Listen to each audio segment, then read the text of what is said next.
올해는 6학년이 많네요. 작년하고 좀 다르게. 작년에 중1이 많았었는데. 자, 어머님 저기 지금 이제 대부분 다 서울하고 연대 쪽 양쪽으로 다 지원을 하실 거죠? 혹시 한쪽만 지원하실 분 계신가요? 서울대 연대 중에? 어머니 어느 쪽? 서울이요? 일단은 올해 그 서울대 영재교육원은 작년의 이야기로 판단하시면 좀 안 되실 것 같아요. 왜 그러냐면 서울대학교 영재교육원이 그 시험을 볼 때는 좀 양상이 좀 다릅니다. 왜냐면 이제 산출물이나 이런 것들 준비하실 때도 작년의 기준으로 했으면 좀 약간 이게 좀 서툴러도 학생들을 선발을 할 수가 있어요. 연대도 작년에 미달인 부분들도 있었고 서울대학교 작년에 미달인 부분들도 있었고 그래서 학생들을 갖다가 이제 2차, 3차, 4차에서 뽑아 올렸는데 올해는 일단 기본적으로 지금 지원자가 제가 판단할 때는 연대보다 서울대가 훨씬 많습니다. 네, 그래서 일단은 서울대학교 영재교육원을 지원하시는 어머님들께서는 인원수가 예년 대비해서 월등히 더 많다. 작년에는 거의 한 1.5대, 2대, 2호밖에 안 됐었어요. 그러니까 이게 코로나 상황이 어느 정도 종식되어진 상황에서 이제 전체 학습이 지금 되어지고 있는 상황이고, 서울대학교가 지금 고민스러운 건 좋은 학생들이 없어요. 이게 쉽게 말하면 좋은 학생들이라고 하는 거는 교수가 원하는 학생들인데, 일단은 작년 같은 경우는 이제 울며 겨자 먹기식으로 뽑은 학생들도 분명히 있단 말이죠. 근데 올해는 그렇지 않을 거다. 왜냐면 서울대학교가 한 10년, 15년 전에 대학교 서열순위에서 5위로 밀려난 적이 있어요. 혹시 기억들 하시나요? 그래서 5위로 밀려나서 서울대가 번뜩 정신을 차리고 그 뒤로 다시 또 힘을 발휘해서 지금은 또 이제 올라와 있는 상태지만 지금에 있는 서울대학교의 난제는 좋은 학생들을 자꾸 뺏기는 것. 그래서 우수한 학생들이 서울대학교를 비롯해서 서울대학교 영재교육원에 입학을 하는 사례들이 적어지고 있다는 것. 이게 문제입니다. 그래서 실질적으로 올해 서울대학교 영재교육원에서는 학생들을 갖다가 선발을 하는 과정에서 일단 그 학생들의 전체적인 퀄리티를 높이고자 해서 시험을 보는 취지도 있고요. 그리고 이제 서울교대하고 서울대학교가 같은 맥락으로 이제 진행이 되기 때문에 일단은 서울교대하고의 라인 자체가 이제 다시 형성되어서 돌아간다 이렇게 판단을 하시면 될 것 같습니다. 그래서 서울교대에 지금 현재 다니고 있는 학생들은 지금 상황으로는 전적으로 유리하고요, 솔직히. 그리고 이제 다른 영재교육원에 다니고 있거나 그 다음에 이제 기타 영재교육원에 다니고 있지 않은 상태에서는 조금 불리한 면도 적용할 거다 이렇게 봅니다. 근데 그게 1차 문제 해결력 평가에서 좋은 성적을 받아서 이제 들어가게 되는 경우에는 이제 거기서 영재교육원에 대한 부분에 대한 것과 그 다음에 안 다니는 것에 대한 부분의 평가를 어떻게 할지가 이제 관건이 될 텐데, 예전에 따지게 되면 실질적으로 심층 면접은 서울대학교가 서술형 문제 800자를 봤었습니다. 그러니까 기본적으로 5분이나 8분 내에 800자리 서술을 갖다가 시켰을 때 학생들이 그 순간적으로 써내려가는 부분에 대한 것들을 보고 평가를 지속을 했는데 그 평가가 다시 부활될 수도 있어요. 그러니까 이게 창의적 문제 해결력 평가라고 하는 부분이 있지만 그거는 이제 지식적인 부분에 대한 측면을 해결하기 위한 거고, 전체적으로 서울대 영재교육원은 서울대 의대에서 진행하는 MMI 면접과 상당히 유사합니다. 그래서 일단은 기본적으로 거기에 있는 아이들의 인성, 그 다음에 배려, 학습 수준 이거 모두 다 고려해서 판단하기 때문에 연대보다는 조금 더 어려워요. 그래서 그냥 딱 학습만 판단을 하면 잘하고 못하고로 따지면 되는데 서울대학교 영재교육원이 그렇지 않습니다. 그래서 오늘 제가 준비한 거는 일단 합격자 자소서들 하고 그 다음에 또 저기 지금 현재 그 불합격 사례에 대한 부분들이 어떻게 진행이 됐는지를 준비한 자료를 일단 스프링노트에 있는 이 자료로 일단 준비를 했습니다. 그리고 여기에 있는 이 자료들은 이제 어머님들께 제가 보여드리려고 하는 이유가 있어요. 왜 그러냐면 이제 제 제자들이기도 하고 이제 실질적으로 여기에서 이제 어느 정도 결과가 나온 친구들이기 때문에 이 나중에 영재교육원 통해서 발판으로 해서 어디까지 갈 수 있는지를 놓고 보시면 좋을 것 같습니다. 일단 서울대학교 영재교육원의 그 자기소개서 질문 내용을 제가 원래 6개인데 7가지로 제가 표현을 해놓은 이유가 있습니다. 일단 자기소개서 이 내용은 7가지다. 왜? 교사 추천서까지입니다. 이 교사 추천서는 서울대학교 영재교육원에서 가장 중요한 맥락인데, 연대하고 다른 거는 연대는 영재교육원 추천서에 대한 부분이 별도가 있어요. 근데 서울대는 그렇지가 않습니다. 그래서 교사 추천서에 대한 부분까지를 좀 알고 준비를 하셔야 자기소개서가 내용이 일맥상통하게 좀 될 것 같습니다. 그리고 이 서울대학교 영재교육원의 자기소개서 말고 교사 추천서를 학교 선생님께서 이제 작성을 안 하시고 이제 하라고 하시는 경우에는 개인적으로는 선생님을 다른 선생님으로 바꾸셔도 괜찮습니다. 왜냐면 선생님의 추천서를 정확하게 받아주시는 게 훨씬 좋습니다. 왜냐면 이게 사교육이나 그 다음에 저희들이 이제 어머님들이 쓰시는 거를 보면 어떤 문제가 생기냐면 자기소개서 기반 내용을 갖다가 토대로 하기 때문에 실질적으로 학교에서의 일들에 대한 부분들을 언급을 할 수가 없어요. 그래서 일단 자기소개서에 관련되어진 내용과 유사한 경우에는 교사 추천서에 대한 내용 자체가 조금 일단 먹히는 것 자체가 좀 어렵다. 자, 일단 이 서울대학교 영재교육원의 핵심은 독서입니다. 제가 그 독서에 대한 부분은 왜 강조를 하냐면 서울대학교나 서울교대는 유독 독서에 관계되어진 부분들을 중시하기 때문입니다. 그래서 항상 제가 이 부분에서 자기의 성장이나 자기한테 영향을 준 독서 3권을 갖다가 이제 순차적으로 배열을 하라 이렇게 얘기를 하는데, 그 부분에 대한 거 골자를 갖다가 유지하더라도 전공, 인문, 인성 이 3권에 대한 부분 조합은 빼먹지 않으셨으면 좋겠습니다. 이 자체는 실질적으로 어떻게 되든 상관이 없는데 이 수준은 너무 낮아도 괜찮아요. 왜냐면 초등학교 1학년 때 읽었던 책이라고 하더라도 아이가 실제 읽어서 그걸 자신있게 이야기할 수 있으면 되는 거기 때문에 책의 수준을 너무 높이지 않아도 괜찮습니다.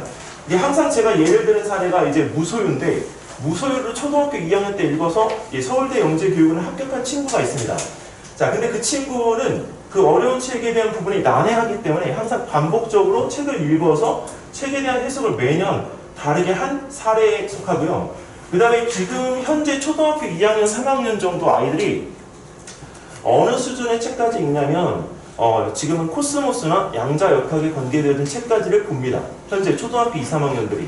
왜냐면 초등학교 2, 3학년들이 코로나 기간 동안에 학습의 그 선행 속도가 엄청 빨라졌기 때문에 실질적으로 이 어휘 수준이나 이 논리적 사고력이 엄청 빠릅니다. 그래서 그 아이들 자체가 읽을 수 있는 수준이 높아졌기 때문에 지금의 초등학교 6학년이 내가 어릴 때 그 책에 대한 부분의 난이도가 내가 생각하기에 너무 높아서 문제가 될 거다라고 하는 것은 절대 걱정 안 하셔도 괜찮습니다. 자, 그리고 지식의 깊이인데요. 일단은 서울대 영재교육원에 이제 진학을 갖다 하는 상태에서 내가 물리 1, 물리 2 이게 공부했다가 아니고 어떤 한 주제라도 그 부분에서 깊이 있게끔 내가 한 경험의 활동이 중요합니다. 서울대는 기본적으로 이제 그 가장 중요한 단어가 있는데 바로 이겁니다. 협력하고 배려. 협력하고 배려는 서울대 모든 입시를 다 정합니다. 그렇기 때문에 여기는 이 부분에서 이 협력과 배려라고 하는 이 부분에 대한 거를 절대 빼놓지 마셔야 돼요. 이게 기반으로 되어져서 이 이야기가 돼야 되는 거기 때문에 실질적으로 협력과 배려에 대한 부분을 빼놓고서는 지식에 대한 깊이를 논할 수가 없습니다. 그래서 이 부분에서 서울대학교가 가장 좋아하는 단어, 4단어는 적정기술입니다. 그래서 그 적정기술이라고 하는 이 부분에 대한 것에 대한 표현을 하려면은 이 문구는 5번에 들어갈 수밖에 없겠죠. 봉사활동은. 그리고 또 하나는 내가 그거에 대한 깊이를 더할 수 있는 거는 탐구 부분입니다. 그래서 탐구 내용에 어머님들께서 내가 상출문이 3개가 있기 때문에 3개를 다 써도 되냐 이렇게 물어보시는데 써도 상관없습니다. 근데 한 가지를 구체적으로 깊게 써주는 게 좋습니다. 그런데 그 구체적이라는 부분에 대한 표현은 진짜 그거에 대한 부분의 모양이나 형태나 이런 것들의 색깔까지 조목조목 나의 입장이 아니고 상대방이 이해를 할 수 있는 입장에서 서술을 해주셔야 되기 때문에 탐구 한 가지만 가지고 설명을 해주셔도 전혀 문제가 되지 않습니다.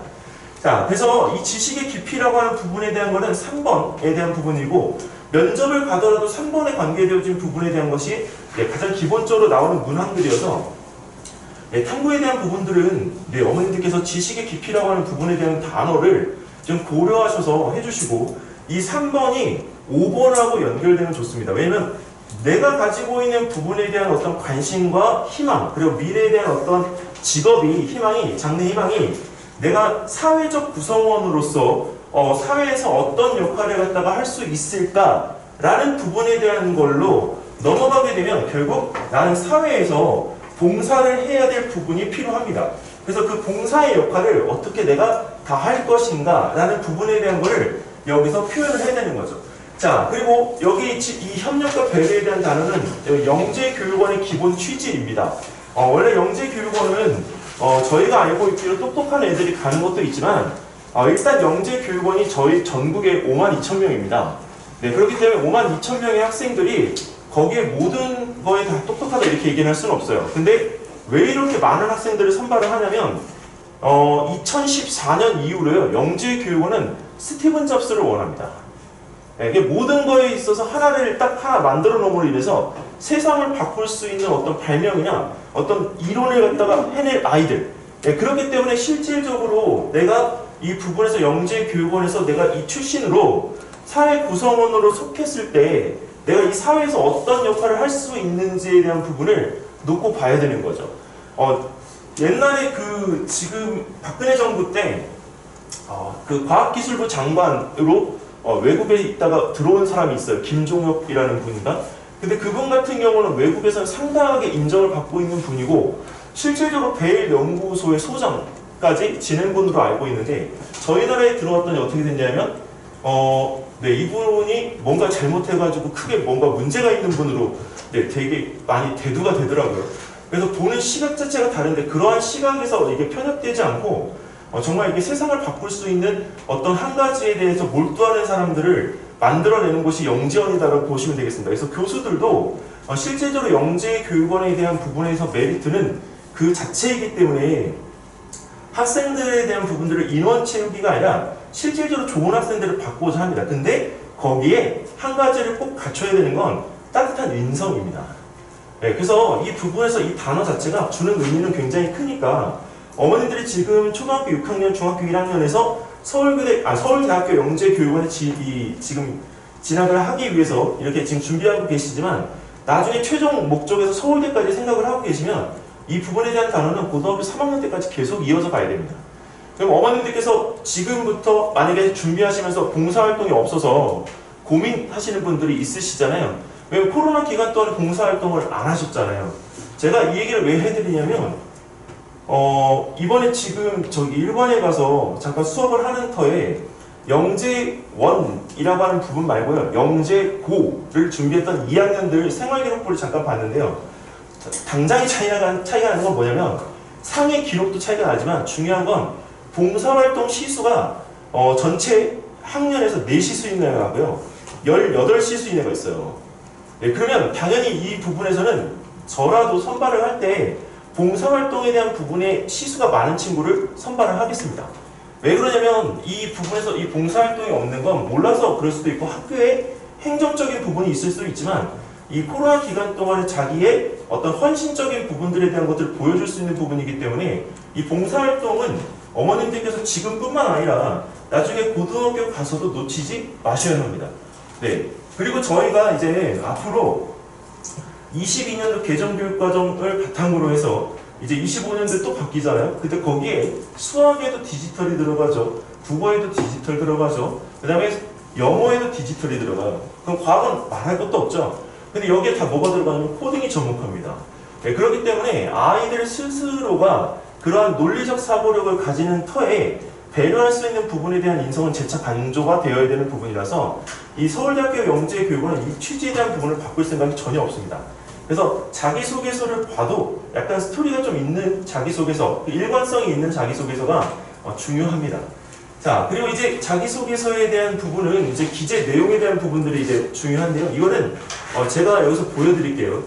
일단은 서울대학교 영재교육원 자기소개서의 첫 번째 부분은 네, 지원 동기입니다.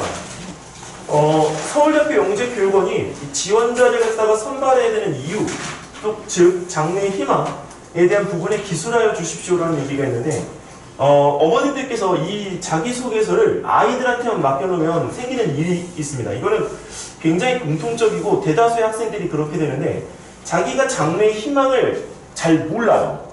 그러니까 뭐가 문제가 되냐면 직업적인 부분에 종목이 문제가 됩니다. 그러니까 과학자가 되고 싶긴 한데 어떤 과학자가 될지를 몰라요.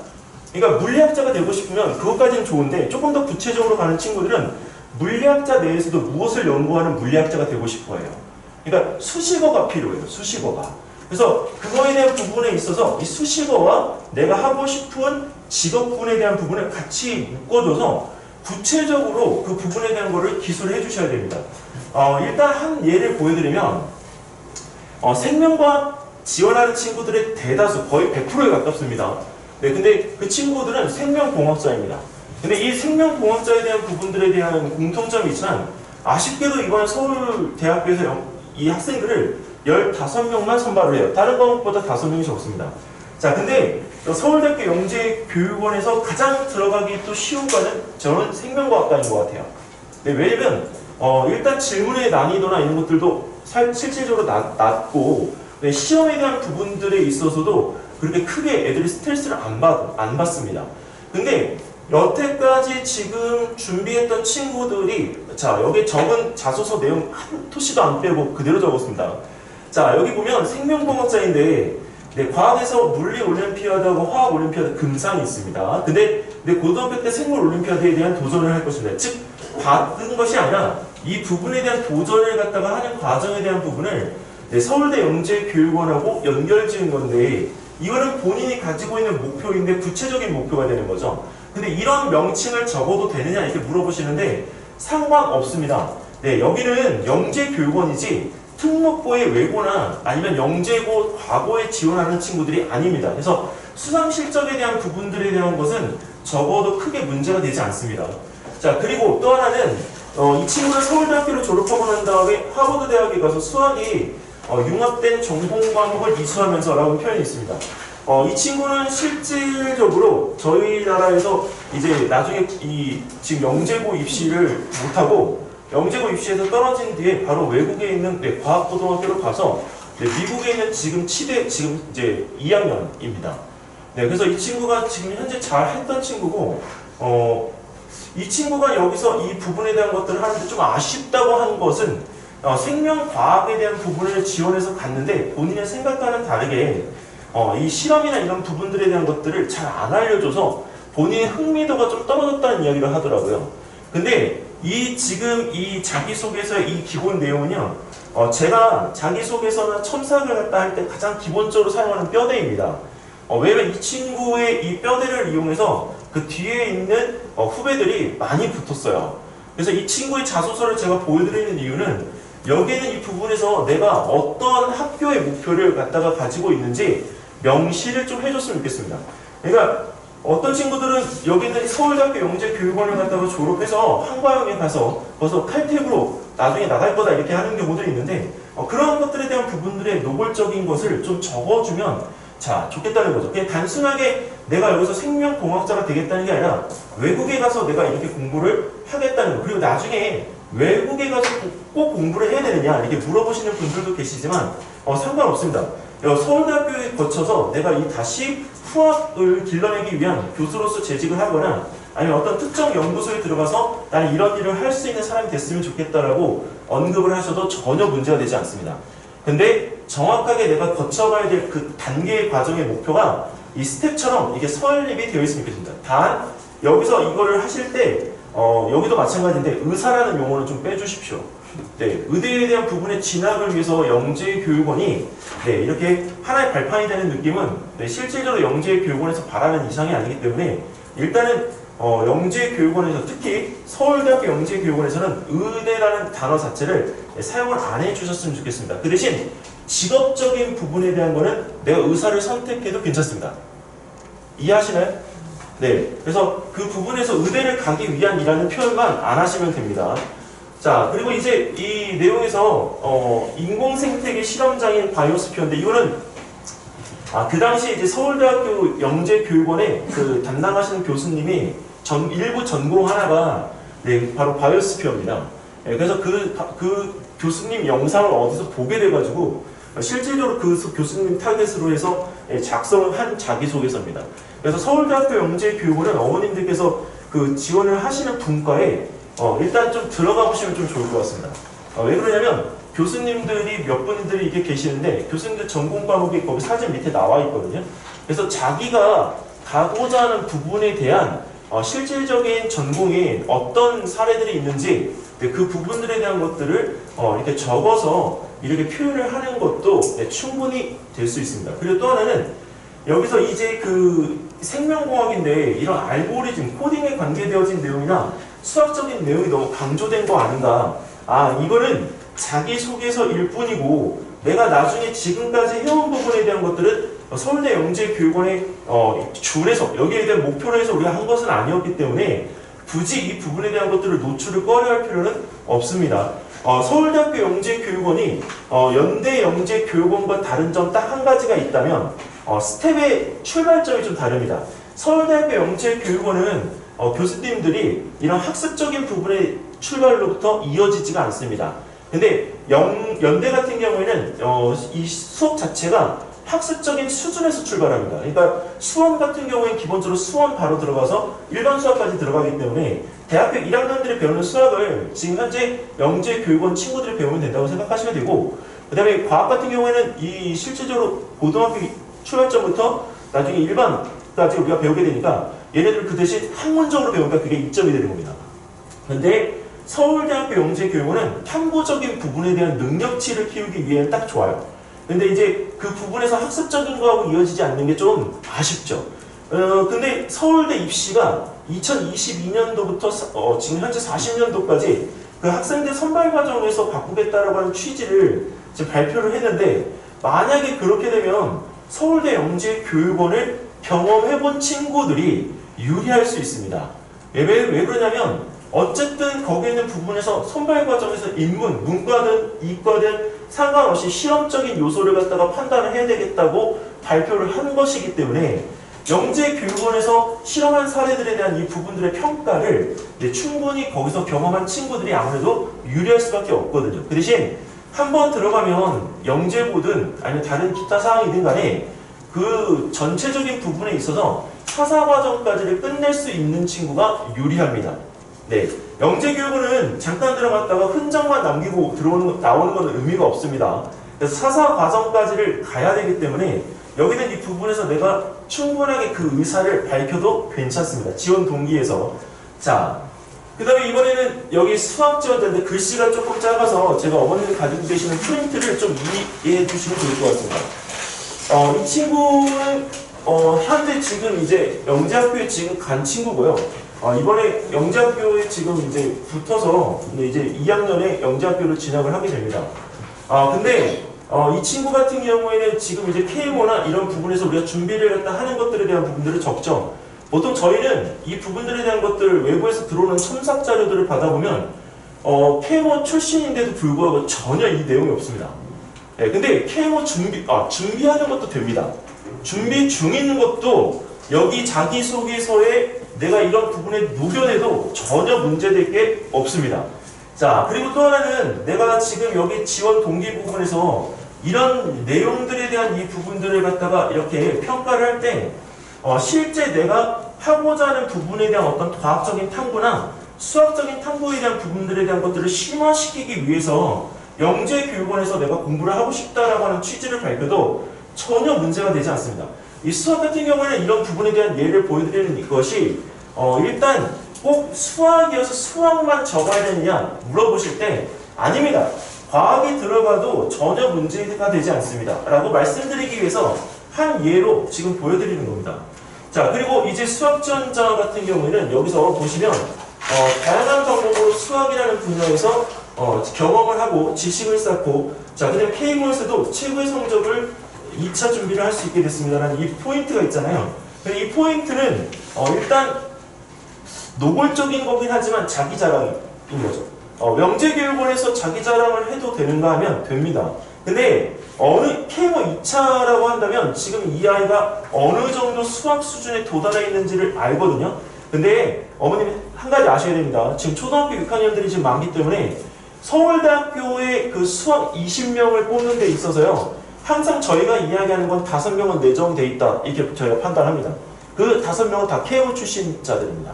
K모 입상 성적에 대한 부분들이 높은 아이들은 서울대학교 수학과 측에서 연락이 가는 경우도 있습니다. 학생을 받아들이기 위해서. 그래서 그런 경우가 있기 때문에 20명 자체를 놓고 선발한다고 생각하시면 인원이 안 맞아요. 그래서 거기에서는 이미 내정되어져 있는 아이들이 있고 그 아이들은 원서를 갖다가 굳이 쓰지 않아도 그 아이는 들어가서 공부를 할 수가 있습니다. 한 사례가 영재발굴단에 나왔던 어떤 한 친구는 4학년부터 조합에 대한 부분이 탁월했기 때문에 서울대 영재교육원에 가서 수업을 받은 걸로 알고 있습니다. 그러니까 그런 부분들이 있어서 실제로 이렇게 했던 부분들에 대한 것들이 노골적으로 이렇게 되는 부분들은 전혀 염려를 안 하셔도 상관이 없습니다. 서울대학교가 서울교대하고 다른 건 서울교대는 이런 부분에 있어서 이게 너무 노출되는 것을 원하지 않아요. 선행학습 자체가 어느 정도 약간 이게 커버링이 되는 게 있습니다. 근데 서울대학교는 중등 영재원이기 때문에 이 사례하고는 좀 많이 다릅니다. 서울교대하고는. 자, 그 다음에 이제 서울교대 영재교육원의 어떤 출신에 대한 부분에 있어서 이렇게 했던 내용들에 대한 이 부분들을 이렇게 경험적으로 하는 것들. 아까 제가 전체적으로 보여드렸던 거에 이 약간 확장판입니다. 그러니까 내용은 똑같습니다. 그래서 수학공학자가 꾸민 책에 이런 경험은 수학을 활용한 지식들을 다양하게 확장시켜 나가는 중요한 경험이 되었습니다. 자, 그리고 여기 탐구 내용을 제가 뺀 거는 일단은 탐구에 대한 부분들이 1번 문항부터 지금 들어가잖아요. 1번, 3번, 5번 다 들어갑니다. 그리고 6번에 있는 독서에도 자기의 탐구에 어떤 영향을 준 책들이 있을 때 그 책들에 대해서 이 탐구 명칭이 들어가게 되면 어쨌든 간에 전체 그 자기소개서가 일목요연하게 우리가 하나의 주제로 가는 거기 때문에 일단 어머님들께서 전체적으로 자기소개서 내용을 적어 놓으시고 일목요연한 것이 있는지 없는지를 좀 보셔야 돼요. 근데 아이들하고 적을 때는 아이들한테는 절대 없는 글자 수에 제한을 두지 말아주세요. 이게 뭐냐면 300자면 꼭 600자나 900자를 적도록 해주세요. 안 그러면 애들은 자기소개서를 아무리 깔끔하게 잘 적는다고 해도요. 내용적인 부분에서 너무 방만하게 적기 때문에 살을 발라냈을 때는 3분의 1도 안 남습니다. 그러니까 그 살을 딱 발라내게 되면 어머님들이 나중에 그 하실 때 좀 이 자체에 대한 부분에 있어서 아버님 앉으실 때가 청일점이신데 앞에 그래서 그 하실 때 그런 부분에 있어가지고 너무 주제에서 벗어난 내용이 안 되도록 해주시고 지금 1번에서 설명드릴 내용이 조금 빠르긴 한데 자기소개서 적으신 다음에 그리고 그러나 그러므로 그래서 이런 내용들 있잖아요. 나중에 다 빼주세요. 왜 그러냐면 그게 빼가 빠지면 진짜 글이 막 살아 움직여요. 그렇기 때문에 그런 부분에 대한 것들은 다 빼주시면 나중에 최후입니다. 최후 마지막에 가서 그래서 그때 빼주시면 훨씬 더 도움이 될 것 같습니다. 자, 그리고 이제 그 상태에서 이런 내용들에 대한 부분들을 하는데 프랙탈을 정말 많이 쓰거든요. 근데 프랙탈을 가지고 나중에 산출물 제시나 그 다음에 프랙탈을 가지고 자기소개서에 단어를 넣으실 어머님들은 이제 한 가지 제가 방법을 좀 알려드리고 싶은데 이 프랙탈이 진짜 많아요. 근데 프랙탈을 이용해서 우리 생활상에서 쓰고 있는 것들이 있잖아요. 근데 그 생활상에서 쓰고 있는 것들을 찾아보고 그거를 본인 스스로가 직접 구현한 것까지 해본 것까지 왜 그러냐면 그 만들어보고 하는 것까지 하게 되면 전체적인 과정을 통해서 내가 겪어본 경험도 되고 거기에 대한 느낌도 적을 수가 있습니다. 그리고 혹시 산출물이 없어가지고 고민이신 어머님들은 지금 방금 말씀드린 것처럼 프랙탈에 대한 부분에 대한 조사, 동기, 그 다음에 우리가 찾아보고 거기에 대한 경험을 통해서 내가 직접 만들어보는 과정까지를 여기서 해주시면 프랙탈에 대한 이 부분에 산출물 하나가 나오게 됩니다. 근데 그거는 다양하기 때문에 어떤 형태로든 그 나오는 흐름 자체가 비슷해도 상관이 없습니다. 자, 그 다음에 이번에 물리지원자입니다.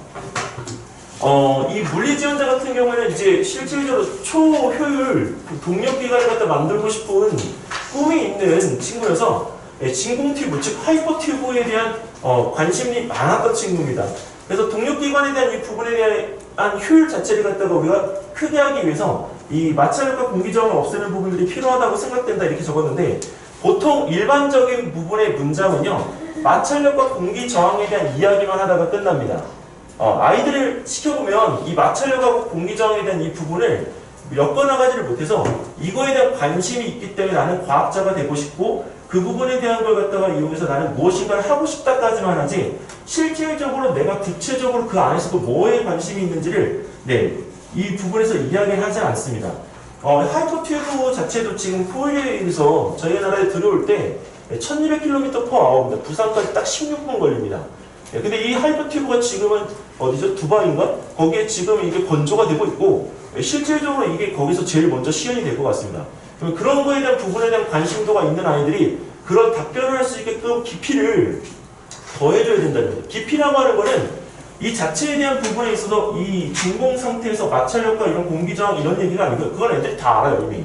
근데 정말 관심이 있어서 내가 이거를 어떤 관심을 가지고 있는지를 보여주기 위해 이거를 찾아가는 거죠. 그래서 지금 진짜 이게 실제로 가능한지, 그럼 우리나라에서 어디까지 왔는지, 그럼 우리나라에서 뭐가 문제인지 이런 부분들에 대한 것들을 이야기를 하는 것. 아마 올해는 서울대학교 영재교육원 지원하는 물리 쪽 친구들은 아마 인공태양이 굉장히 많을 거예요. 저희 나라가 인공태양 기술로서는 지금 현재 세계 1위이고 이제 앞으로 지금 에너지에 대한 부분들이 있기 때문에 에너지 문제에 대한 부분을 해결하기 위해서는 실제로 인공태양밖에는 지금 방법이 없습니다. 그래서 그런 부분에 대한 것들에 대해서 관심을 가지고 기술을 하면 자료들이 엄청 많기 때문에 본인의 깊이를 더할 수가 있습니다. 그래서 만약에 잘 모르시겠거든 주제의 깊이를 더할 수 있는 내용을 선택하셔도 상관이 없다는 겁니다. 이거는. 자, 그래서 여기 있는 이 부분에서 중등과학 융합과정에서 동력기관의 움직임을 다루는 부분을 갖다 배우고 싶다는 뜻이 들어갔죠. 지원 동기입니다. 자, 그리고 여기서 이제 피제 스피너라고 하는 이 피제 토이에 대한 부분이 지금 들어갔는데, 여기에 있는 이 피제 토이나 아니면 피제 스피너나 이런 것들에 대한 유행이 있을 때, 실질적으로 거기에 대한 관성이나 거기에 대한 우리가 법칙 등에 대한 부분을 본인이 찾아보고 실험 탐구로 이것을 썼던 친구의 유해입니다. 그래서 이 친구는 여기 있는 이 부분에 대한 게 지원 동기하고 그 3번에 있는 탐구하고 맞물립니다.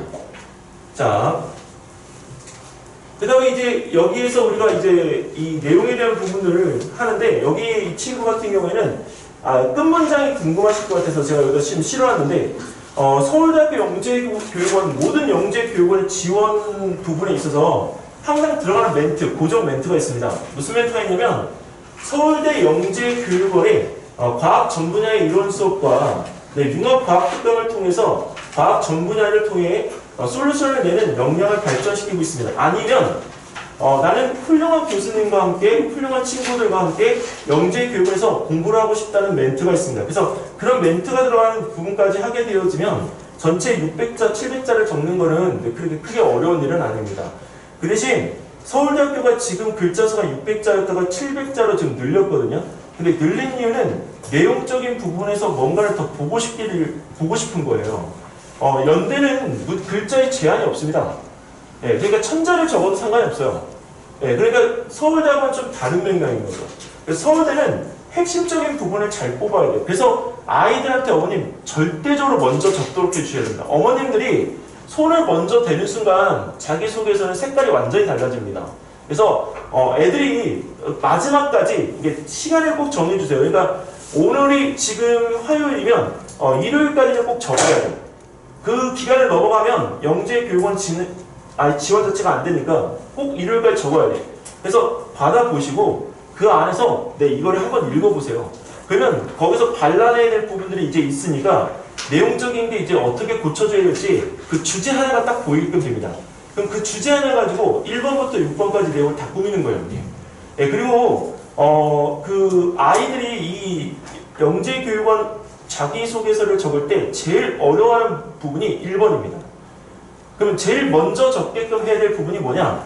강점과 약점입니다. 그거는 강점과 약점에 대한 부분들을 먼저 적게 하면 애들이 진짜 쉽게 해요. 그래서 이따가 강점, 약점에 대한 부분들은 제가 한번 이거를 보여드릴게요. 자, 그 다음에 이제 서울대 영재교육원 자기소개서를 적는 데 있어서 가장 어렵다는 번호 2번입니다. 왜 학업 능력의 개발을 어떻게 했는지 어떻게 적어야 되는지 이거의 샘플을 얻기를 가장 희망하세요. 근데 여기서 모집 분야에 관련되어진 학업 능력 개발이잖아요. 근데 생명이든 물리든 아니면 천문 환경이든 천문 지구든 그리고 거기서 화학이든 상관이 없이 서울대는 그 전체 타이틀을 과학 융합으로 가지고 있습니다. 그렇기 때문에 과학 쪽에 관계되어진 성장을 어떻게 했는지에 대한 부분을 보여주면 되는 거라서 전공 분야에 대한 세세한 것까지 따져주지 않아도 괜찮습니다. 자, 그러면 여기서 한 예를 보겠습니다. 생명입니다. 자, 일단은 학교 공부 외에도 성장의 폭을 넓히고자 해서 이 친구 칸 아카데미에 대한 부분을 본인이 직접 듣고 그 다음에 대다수의 관련 책을 독학해서 수학 실력을 높였다. 자, 그리고 이 부분에서 과학적인 부분에 대한 것들은 역학적 에너지를 이해하고자 그림도회를 만들어서 주제에 대한 기초부터 심화까지 공부했습니다라고 아예 나와있죠. 근데 이 고리비행기나 낙하운동이나 롤러코스터는 다 역학적 에너지에 나오는 실험 파트들입니다. 그래서 이런 부분들에 대한 것들을 적는데 왜 하필이면 역학적 에너지가요? 역학적 에너지가 물리 마지막 학년입니다. 그러니까 어머님들이 적으실 때 만약에 이걸 내용을 못 적으시겠으면 현재 물리 1, 물리 2까지 아예 공부를 했다고 노골적으로 말을 하셔도 상관이 없습니다. 지금 현재 여기 그 물리 수업을 갖다가 들을 때 이 진도를 조사해 보니까 고등을 안 들어간 친구가 딱 둘이 있더라고요. 근데 고등이 안 들어간 친구가 둘이 있는데 실력이 떨어지지 않습니다. 왜냐면 책을 읽어서 탄탄하게 보강을 해가지고 온 친구는 학업적으로 진도를 안 나갔을 뿐이지 지식적인 부분에 대한 측면은 차이가 없다는 얘기입니다. 자, 그리고 또 하나는 그 친구들의 공통점은 생명과 지구과학을 하나도 안 했다는 거. 근데 문제는 생명하고 지구과학이 나온다는 거. 그래서 그 부분에서 이런 내용적인 부분들을 적을 때 어머님들이 생명이지만 어느 쪽에 대한 부분의 파트에서 생명 쪽을 꼭 적을 필요는 없다. 이거는 교수님들도 알아요. 왜냐면 물리나 화학 쪽으로 애들이 많이 하고 온다는 걸 알기 때문에 생명하고 지구과학에 관계되어진 내용을 꼭 적을 필요는 없습니다. 그 대신 만약에 적고 싶으시면 생명 같은 경우에는 내가 좋아하는 부분의 마지막 파트가 유전이잖아요. 유전이 중학교 3학년 마지막 단원이거든요. 그러니까 그 부분에서 유전 파트에 대한 부분에서 어떤 거에 대한 관심을 가지게 됐는지까지만 내용을 갖다가 적어주셔도 학업적인 부분에서의 수준이 결정이 납니다. 자, 이거는 하나의 예를 보여드리려고 지금 넣은 건데 일단 역량개발 사례인 거죠. 실질적으로 아까 여기서 이 도해라는 부분에 대한 거를 어떻게 만들어야 되는지를 잘 모르실 것 같아서 제가 한 친구의 그 부분에 대한 그림을 넣었습니다. 이 친구는 태양계하고 대기권 이게 화석의 생성 과정인데 이게요, 어머님 이 종이 자체가 우드락 하나 크기입니다. 요 하나가 굉장히 커요. 그러니까 이 부분에 대한 그림이 굉장히 사이즈가 넓은 그림을 갖다가 나중에 산출물로 넣을 때 한 종이 내에 넣어야 되니까 그 부분의 주제에 맞게끔 이 자체를 갖다가 여기다가 꾸며 넣은 것 뿐이에요. 근데 이거를 제가 왜 보여드리냐면 서울대학교 영재교육원이 올해 같은 경우에는 이 그림의 도해나 이런 부분들에 대한 것들을 산출물을 그렇게 크게 달가워하지는 않을 것 같다 이렇게 생각이 됩니다. 작년까지는 이 부분에 대한 것들이 이제 잘 됐었는데 시험을 보고 들어가는 거기 때문에 시험을 보고 들어간 친구들의 대부분들은 이런 그림 도해를 가지고 있는 친구들이 거의 없을 것 같습니다. 그래서 어머님들이 하실 때는 탐구 산출물을 갖다가 3개가 아니어도 좋으니까 탐구 산출물 하나라도 꼭 넣어주시고 없으시면 거기에 있는 부분에서 제가 이따 보여드리는 포맷으로 한번 작성을 해보시기 바랍니다. 기간은 충분합니다. 자, 이번에는 여기서 이제 생명인데 역량 개발 사례에서 이 친구 같은 경우에는 지금 현재 그 온라인으로도 수업과 실험을 갖다가 진행해보는 어떤 기회를 갖다가 가졌었던 경험이 있어서 그 부분에 대한 어필을 한 거고요. 사실은 이건 큰 건 아닙니다. 근데 이 친구가 내세울 게 없어서 이 부분에 대한 것들을 지원했고 이 친구는 지금 그때 당시에 지금 과학 같은 경우에 중등 물리하고 중등 화학을 2학년 거 정도 한 수준이었습니다. 그러니까 막 어머님들이 생각하는 것처럼 난이도가 막 높아야 되는 건 아니었었어요. 단 시험이 없었기 때문에 그런 부분이 허용이 됐을 수도 있습니다. 자, 그리고 이제 역량개발 부분의 마지막 파트에서 똑같죠? 서울교대 과학영재교육원 연세대 과학영재교육원 화학생물심화과정에서 꾸준히 과학을 공부하고 산출물을 준비해서 배운 지식을 적용해왔습니다. 이건 뭐냐면 사사과정을 간 친구의 어떤 글인데요. 여기서 자기 영재교육원에 대한 이 부분의 내용을 어필을 해도 전혀 문제 삼지 않는다는 겁니다. 이 친구는 지금 이제 사사 졸업반입니다. 네, 근데 이 친구 같은 경우에는 여기는 이 부분에서 어필을 잘 했는데 실질적으로 여러 가지 영재 교육원을 거쳐오면서 굉장히 여유가 있고 보는 눈의 관찰력이 굉장히 뛰어났어요. 그래서 사실 다른 애들은 이 부분에서 뭔가가 급하게 보이는데 얘는 급하게 보이지가 않더라고요. 상당히 여유가 있습니다. 그래서 지금 이제 중학교 2학년인데 이 친구는 내년에 이제 영재고 지원을 할 때 이제 조금 영양적인 부분에 대한 것, 개념적인 부분이나 과학 지식에 대한 부분들만 경향에 맞춰서 좀 준비를 하면 내년에 영재고 준비가 충분히 될 것 같습니다. 자, 그리고 여기서 이제 그 물리 사례에서 또 다른 사례인데요. 이 친구는 지금 이제 중학교 1학년이 서울대 영재교육원에 간 한 사례이고요. 이 전체에서 이 교육청대회나 서울시대회에서 우리가 수상한 내용들을 전체적으로 넣었고, 그 다음에 여기서 이 상은 장려상이어도 상관이 없습니다. 여기서 저희가 어머님들이 아셔야 될 건 장려상, 금상, 대상 이런 것만 못 줬도록 되어 있는 거지 입상이라는 단어와 수상이라는 단어는 써도 전혀 문제가 되지 않습니다. 네, 그리고 거기서 내가 장려상을 받았던 것도 그럼 적으면 모두 다 수상으로 기록이 되기 때문에 상을 받은 거지 상의 크기를 논하지는 않는다는 겁니다. 이게. 자, 그리고 이제 여기서 이 지금 다양한 경험을 통해서 성장의 폭을 넓히고자 교내 수학경시대회하고 과학경시대회에 참가해서 성적을 거두었습니다. 자, 여기 있는 이 부분에 대한 내용들도 다 지금 똑같죠. 자, 그리고 아까 여기 있는 이 부분들에 대한 것들 보셨지만 여기 있는 내용하고 여기 있는 내용하고 네, 그렇게 수상 측면의 강조 면에서는 다르지 않습니다.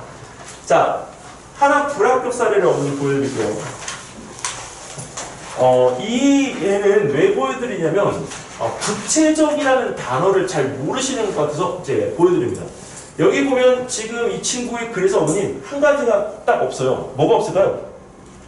어머님들이 지금까지 봐오셨던 것 중에 뭐가 없을까요? 찾으셨나요? 뭔가 저거를 했다는 어떤 그러니까 위치? 포지션? 아니요 어머님 수상 기록이 없어요. 네. 그리고 공부를 어디까지 했는지가 언급이 안 돼 있어요. 네, 이제 구체적이 아니라는 얘기를 어떤 의미인지 아시겠죠? 네, 그래서 이 불합격 사례에 대한 부분은 본인이 어떤 정말 이게 강조할 게 없더라도 정확하게 내가 한 부분에 대한 거를 기록을 해주세요. 네, 영재교육원은 일단 교수님들 자체가 학생들을 처음 보기 때문에 학생들에 대한 정보가 필요합니다. 네, 그래서 이렇게 약간 두리뭉실한 정말 글은 좋아요. 네, 글은 좋지만 실질적으로 내가 이 아이의 수준을 파악하는 데는 전혀 도움이 안 된다는 겁니다. 네, 그래서 이런 부분들에 대한 것들은 조금 피해 주셨으면 좋겠습니다. 자, 근데 탐구 경험인데요. 탐구 경험은 1200자. 그 다음에 증빙서류에 우리가 낼 때 3가지까지만 가능하고요. 한 가지를 3장으로 내도 상관이 없습니다. 이거는. 자, 그리고 여기서 지금 보시면 사진 첨부, 그 다음에 사본을 갖다 제출해 줄 거, 그 다음에 또 하나는 영재교육원의 수료증이나 상장 수상 내역은 안 됩니다. 여기 만약에 상장을 갖다가 어머님 한 장을 내신다고 해서 여기에 A4지 한 장에다가 사진으로 붙이니까 이걸 9개를 붙이는 경우에는 그건 9개의 산출물이 됩니다. 네, 그러니까 상장을 내는 것들은 절대 붙여놓기를 하지 마세요. 네, 그리고 포트폴리오라고 하는 거는 어떤 이런 계획인데 이런 부분에 있어서 영재교육원에서 썼던 포트폴리오 말고요. 여기 탐구에서 썼던 포트폴리오 내는 것들은 정리를 좀 하셔가지고 내셔야 되기 때문에 그 포트폴리오의 형태는 나중에 파괴가 됩니다. 근데 포트폴리오로 썼던 거에 단면 하나를 내시는 거는 별로 의미가 없습니다. 이거는. 왜냐면 그거는 연구 결과에 대한 부분을 같이 제시할 수가 없어서 이걸 쳐주지 않는 거예요. 이거는. 자, 그 대신 하나가 달라지는 건 과학 전람회에 출품했던 그 내용을 게시물로 작성한 거 있죠? 그거는 인정이 됩니다. 네, 그러니까 그런 것들은 딱 하나로 내기에 편하기 때문에 그런 부분에 대한 것들은 A4지 한 장으로 넣어서 만약에 산출물이 3개면 그 부분에 대한 것들을 준비해서 넣어주시면 좋을 것 같습니다. 자, 여기서 이 친구는 합격을 했던 친구인데 충치는 세균이 당을 보내서라는 이 부분에 대한 문구가 있습니다. 즉 치과 치료에 관계되어진 부분에서 이 연구 자료를 갖다 찾은 건데 이 경우는 대다수 다 압니다. 충치에 관계되어진 부분에 이빨에 관계되어진 거를 하는 건 가족 중에 치과를 운영하시는 분이 분명히 있습니다. 근데 이 부분에서 그걸 하는 자체에 대한 부분은 크게 문제가 없어서 만약에 지금 부모님이 의사라는 직업을 가지고 계시기 때문에 아이한테 도움을 준 사례에 산출물이 문제가 될까봐 걱정하신다면 그 부분에 대한 것들은 크게 쓰는 데는 문제가 없습니다. 대신 1번 사항에 아까 직업적인 부분도 의사를 논하는 거 괜찮지만 의대라는 곳은 가기 위한 스텝으로 그거를 방향을 틀지는 말아달라는 겁니다. 자, 그리고 또 하나 여기 이 친구의 탐구 경험을 보시면 좀 독특하실 거예요. 여기 왜 그러냐면 UCC 대회에 참가하기 위해서 이 친구는 참고적으로 산출물이 아무것도 없습니다. 네, 탐구 산출물이 아무것도 없어요. 근데 어떻게 이 친구가 합격을 했느냐, 본인이 UCC 참가했던 부분에 대한 조별 연구 과제를 여기에 실어서 설명을 다 했습니다. 그리고 A4지 한 장, 두 장까지를 거기에 있는 UCC 참가했던 내용에 대한 부분들을 정리해가지고 이 친구는 어떠한 기교도 없이 글로만 다 해서 설명을 한 자료 2페이지를 만들었습니다. 그래서 붙은 사례입니다. 이 친구는. 그래서 제가 어머님들한테 산출물에 대한 부담감을 좀 덜어드리기 위해서 보여드리는 자료라서 실질적으로 여기에서 이런 내용들에 대한 부분들을 본인이 선행 연구 부분하고 그 다음에 연구 방법, 연구 결과, 그 다음에 우리가 고찰로 나누어서 정리를 해서 설명을 갖다가 해보는 것이 이게 나쁘지는 않다.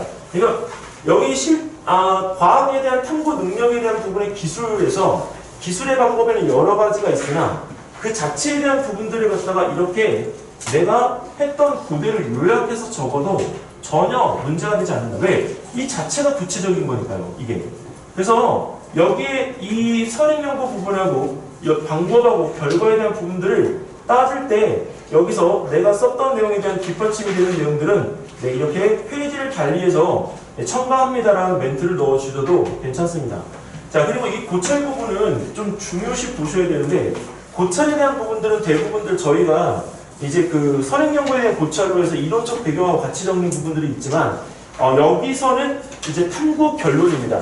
근데 이 탐구 결론을 우리 친구들이 그냥 개인적으로 뭔가를 갖다가 적을 때는 제일 좀 이렇게 잘 풀이를 못하는 부분이기 때문에 아이들은 단편적인 부분들에 대한 것들은 굉장히 잘합니다. 근데 이거를 풀어낸 것을 엮어가지고 하나로 설명하는 거는 아직은 좀 부족해요.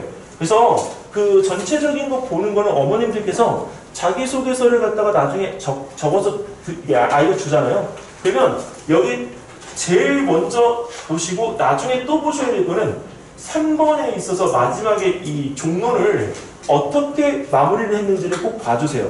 그러면 여기 마지막에 이 내용의 앞에 풀이해놓은 것들에 대한 부분들이 이 끝에 가서 끝맺음이 안 되거나 아니면 뭔가의 결론이 안 나 있거나 그렇게 되면 결론이 나 있도록 좀 고쳐주세요.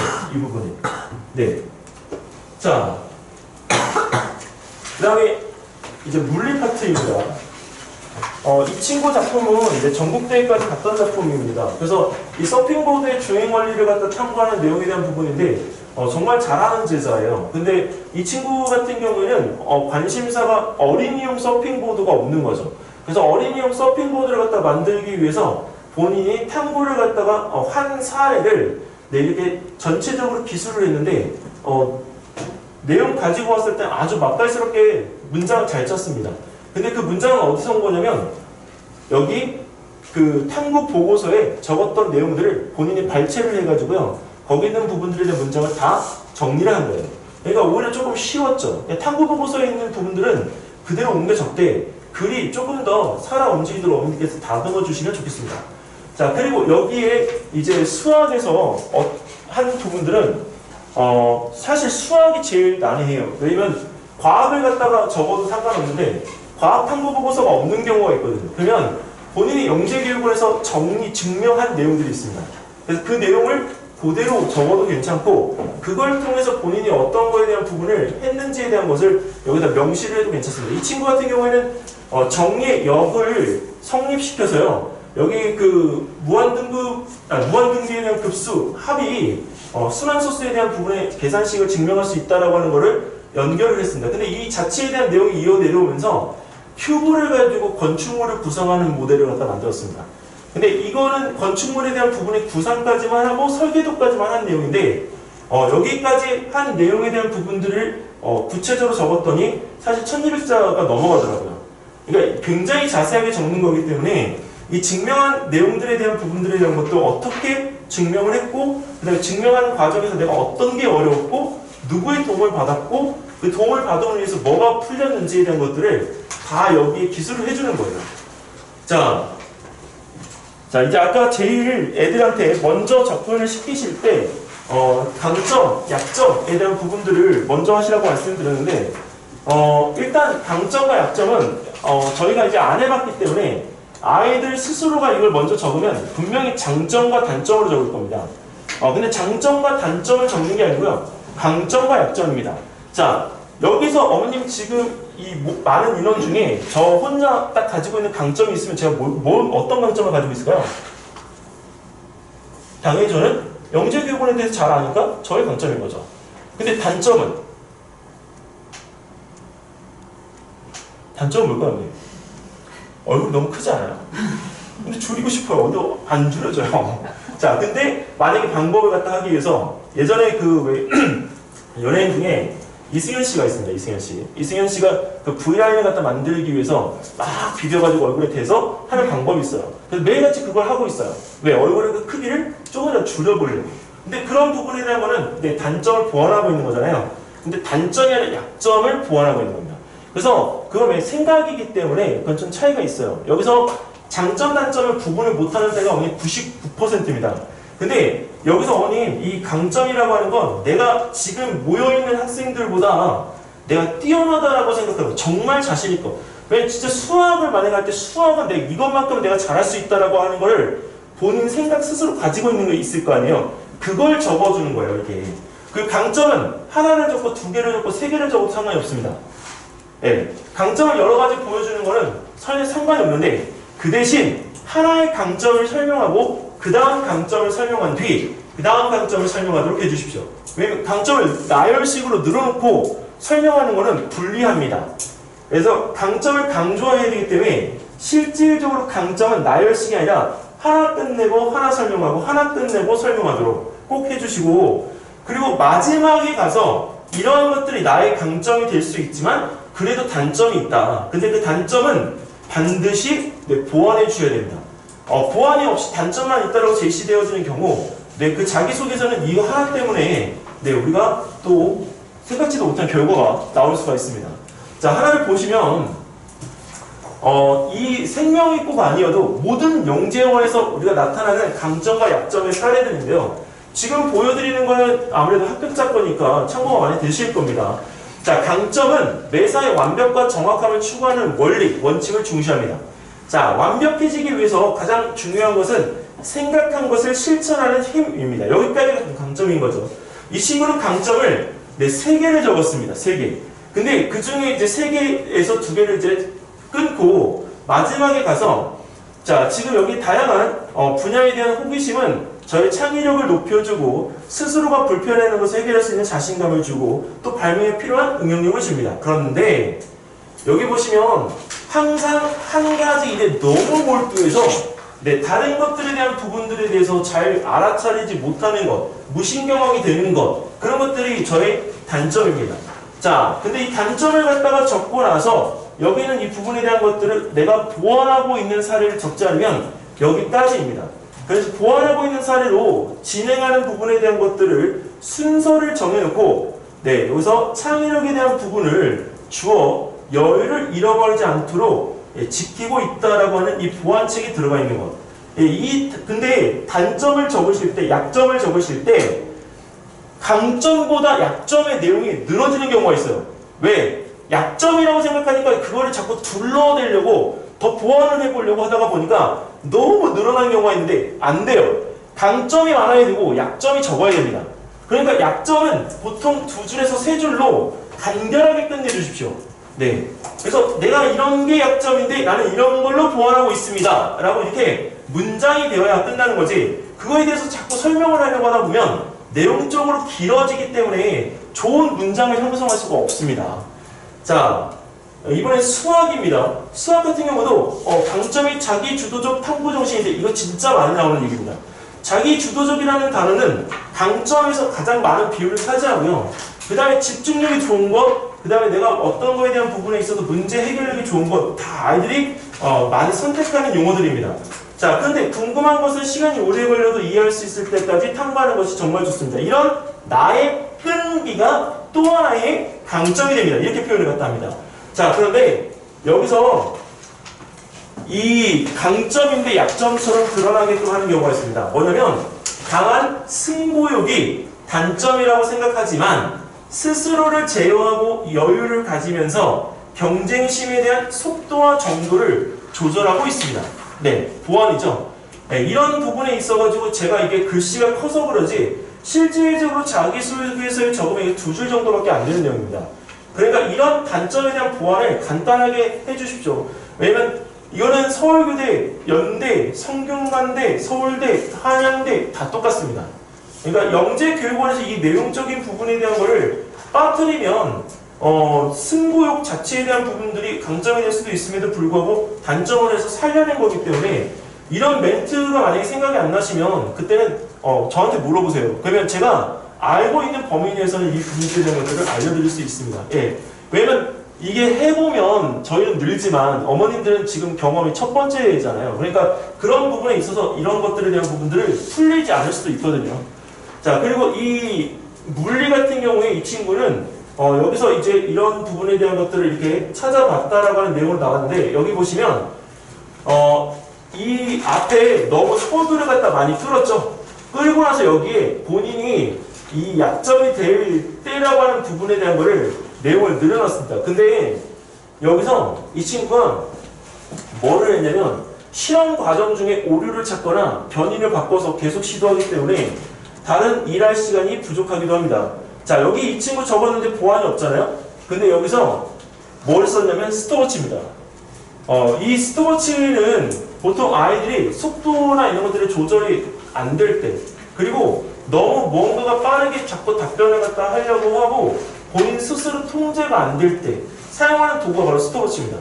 그래서 이런 스톱워치에 대한 부분들의 단어를 갖다가 여기서 내서 항상 정해진 시간에 규칙적으로 뭔가를 할 수 있도록 유도하고 있다라고 하는 멘트를 넣어도 됩니다. 근데 이 친구의 단점은 뭐냐면 여기 글이 약점이 되는 부분이 너무 길어요. 사실은 이 부분에서 이 친구가 적었던 자기소개서의 내용 중에 만약에 이걸 흠을 잡으려고 하면 딱 요거 하나. 네, 약점 부분이 너무 길다. 네, 그래서 좀 줄여주면 좋았을 것을 라는 표현이 우리가 딱 왔습니다. 자, 그리고 봉사활동인데요. 지금 코로나 기간 동안에 봉사활동들 많이 하셨습니까? 전혀 안 하시나요? 혹시 하시는 분, 솔직히. 어머님이 계신 회사나 아버님이 계신 회사에서 봉사활동을 할 수 있는 어머님. 아무도 없나요? 그러면 코로나 기간 동안에 봉사활동 단체를 알아보신 분? 어머님 그게 다 하지 마세요. 네, 어머니 큰일 나요. 이거. 봉사활동. 네. 학교 자체 내에서 네. 봉사활동을 많이 챙겨주셔서 봉사 학교 자체에서 했던 걸 참석을 많이 해서 봉사활동이 많은 건 괜찮나요? 네. 학교 봉사활동이 많은 곳이 있어요, 어머니. 네, 그러면 가장 베스트죠. 근데 어머니 혹시 그 쓰레기 줍기는 아니죠? 네, 그런 거 아니고 행사 참석하면서 네. 서포트를 해줬다든지 이런 봉사활동이 좀 많이 쌓였더라고요. 어느 학교예요? 사립초. 초등학교는 해당되죠? 네, 그럼요. 아주 좋은 케이스예요. 학교에서 그렇게 챙겨주면 더할 나위 없습니다. 그래서 사실은 요새는 코로나 기간 동안에도 쓰레기 줍기인데 3, 4시간밖에 안 되는 학교가 있고 그 쓰레기 줍기에 18시간이 되는 학교가 있어요. 공립학교에. 이게 차이가 너무 커요, 어머니. 예, 근데 아까 제가 말씀드린 건 이 봉사활동은 아까 이제 어머님은 사립초등학교에 계시니까 중학교에 가면 이제 학교마다 뭐가 있냐면 블루크로스가 있어요. 예, 근데 블루크로스가 이제 되는 학교가 있고 안 되는 학교가 있는데 봉사활동 점수에 대한 부분에서는 블루크로스만 하는 게 없습니다. 예, 그래서 나중에 근데 문제는 다 갈 수가 없어요. 그걸 인원이 제한되어 있고 선발위원이 학생이에요. 예, 그래서 학생이 학생을 뽑기 때문에 자기들의 후배들이 될 친구들을 뽑아서 올리는 거라서 중학교 1학년 때 만약에 올라가시게 되면 블루크로스에 동아리가 있는지를 한번 확인해 보시고 거기에 접근을 하시는 거는 저는 추천을 드립니다. 초등학교 때는 이제 봉사활동에 그런 여력이 없지만 중학교는 얘기가 좀 다릅니다. 그리고 봉사활동이 전체적으로 또 그렇다고 너무 집중하셔가지고 80시간을 넘어가는 경우가 있습니다. 80시간까지 안 채우셔도 됩니다. 봉사활동이 많은 친구들은 어떤 친구들은 여기서 한 140시간 이렇게 되는 친구들이 있습니다. 근데 140시간까지는 원하지 않고 지금은 이게 학교에서 그렇게 챙기고 본인이 사서를 해서 학교에서 인정받는 그 봉사활동에 대한 부분까지 하게 되면 최대 3년 동안에 80시간 정도를 채우면 충분합니다. 80시간 채울 수 있습니다. 왜냐면 못 채우는 게 아니고 80시간이 거의 기본이라고 보시면 될 것 같아요. 그래서 봉사활동에 대한 부분을 제가 신경 써달라는 거는 어머니들이 맨날 학원만 이게 라이딩을 해주시다 보니까 아이들에 대해서 정작 챙기실 때 가장 놓치시는 게 봉사활동이기 때문에 봉사활동은 지금은 그게 안 와닿으실 거예요. 근데 나중에 특목 쓸 때나 아니면 나중에 고등학교에 가서 대입 쓰실 때 봉사활동 부분에서 컨설팅이나 이런 컨설팅사가 제일 먼저 지적을 갖다가 할 거예요. 그러니까 거기서 봉사활동에 대한 부분들은 좀 해주시고 봉사활동을 학교에서 인정해 줄 수 있는 단체가 어딘지를 그 진학하는 학교에서 꼭 먼저 알아보세요. 요새는 진로활동에 대한 이런 부분들에 대한 것들이 있기 때문에 그 봉사활동하고 연결되어서 진로활동이 같이 가야 되는 거라 이 부분에서 어머님들이 풀어야 될 숙제는 학원의 이름을 쫓아가는 숙제가 아니에요. 그래서 진로활동하고 봉사활동을 연결시켜주는 숙제를 해야 돼요. 그래서 아이가 어디 의대를 갈 거면 봉사활동을 어디로 가야 돼요? 병원으로 가야 되나요? 아니에요. 거기서 봉사활동에 대한 부분을 갈 때는 일단 먼저 학교의 진로 탐방부터 해야 돼요. 그래서 내가 가고 싶은 학교에 만약에 의대다. 그러면 의대에 어떤 일들이 벌어지고 있는지를 먼저 서칭을 다 해야 돼요. 그리고 나서 봉사활동에 들어가야 된단 말이에요. 그러니까 그런 부분에 있어서 아이가 해야 될 부분들의 봉사활동을 정하는 연습을 죄송하지만 지금 중학교 3년 동안에 꼭 해주세요. 안 그러면 나중에 고등학교 때 진짜 어머니 고생하세요. 봉사활동을 들어가려고 했는데 인원이 제한되어 있기 때문에 들어갈 수가 없답니다. 그러니까 내가 그 봉사활동이 꼭 필요한데 그 봉사활동을 할 수가 없으면 고교학점제를 지금 선택한 상황에서는 불리해질 수도 있어요.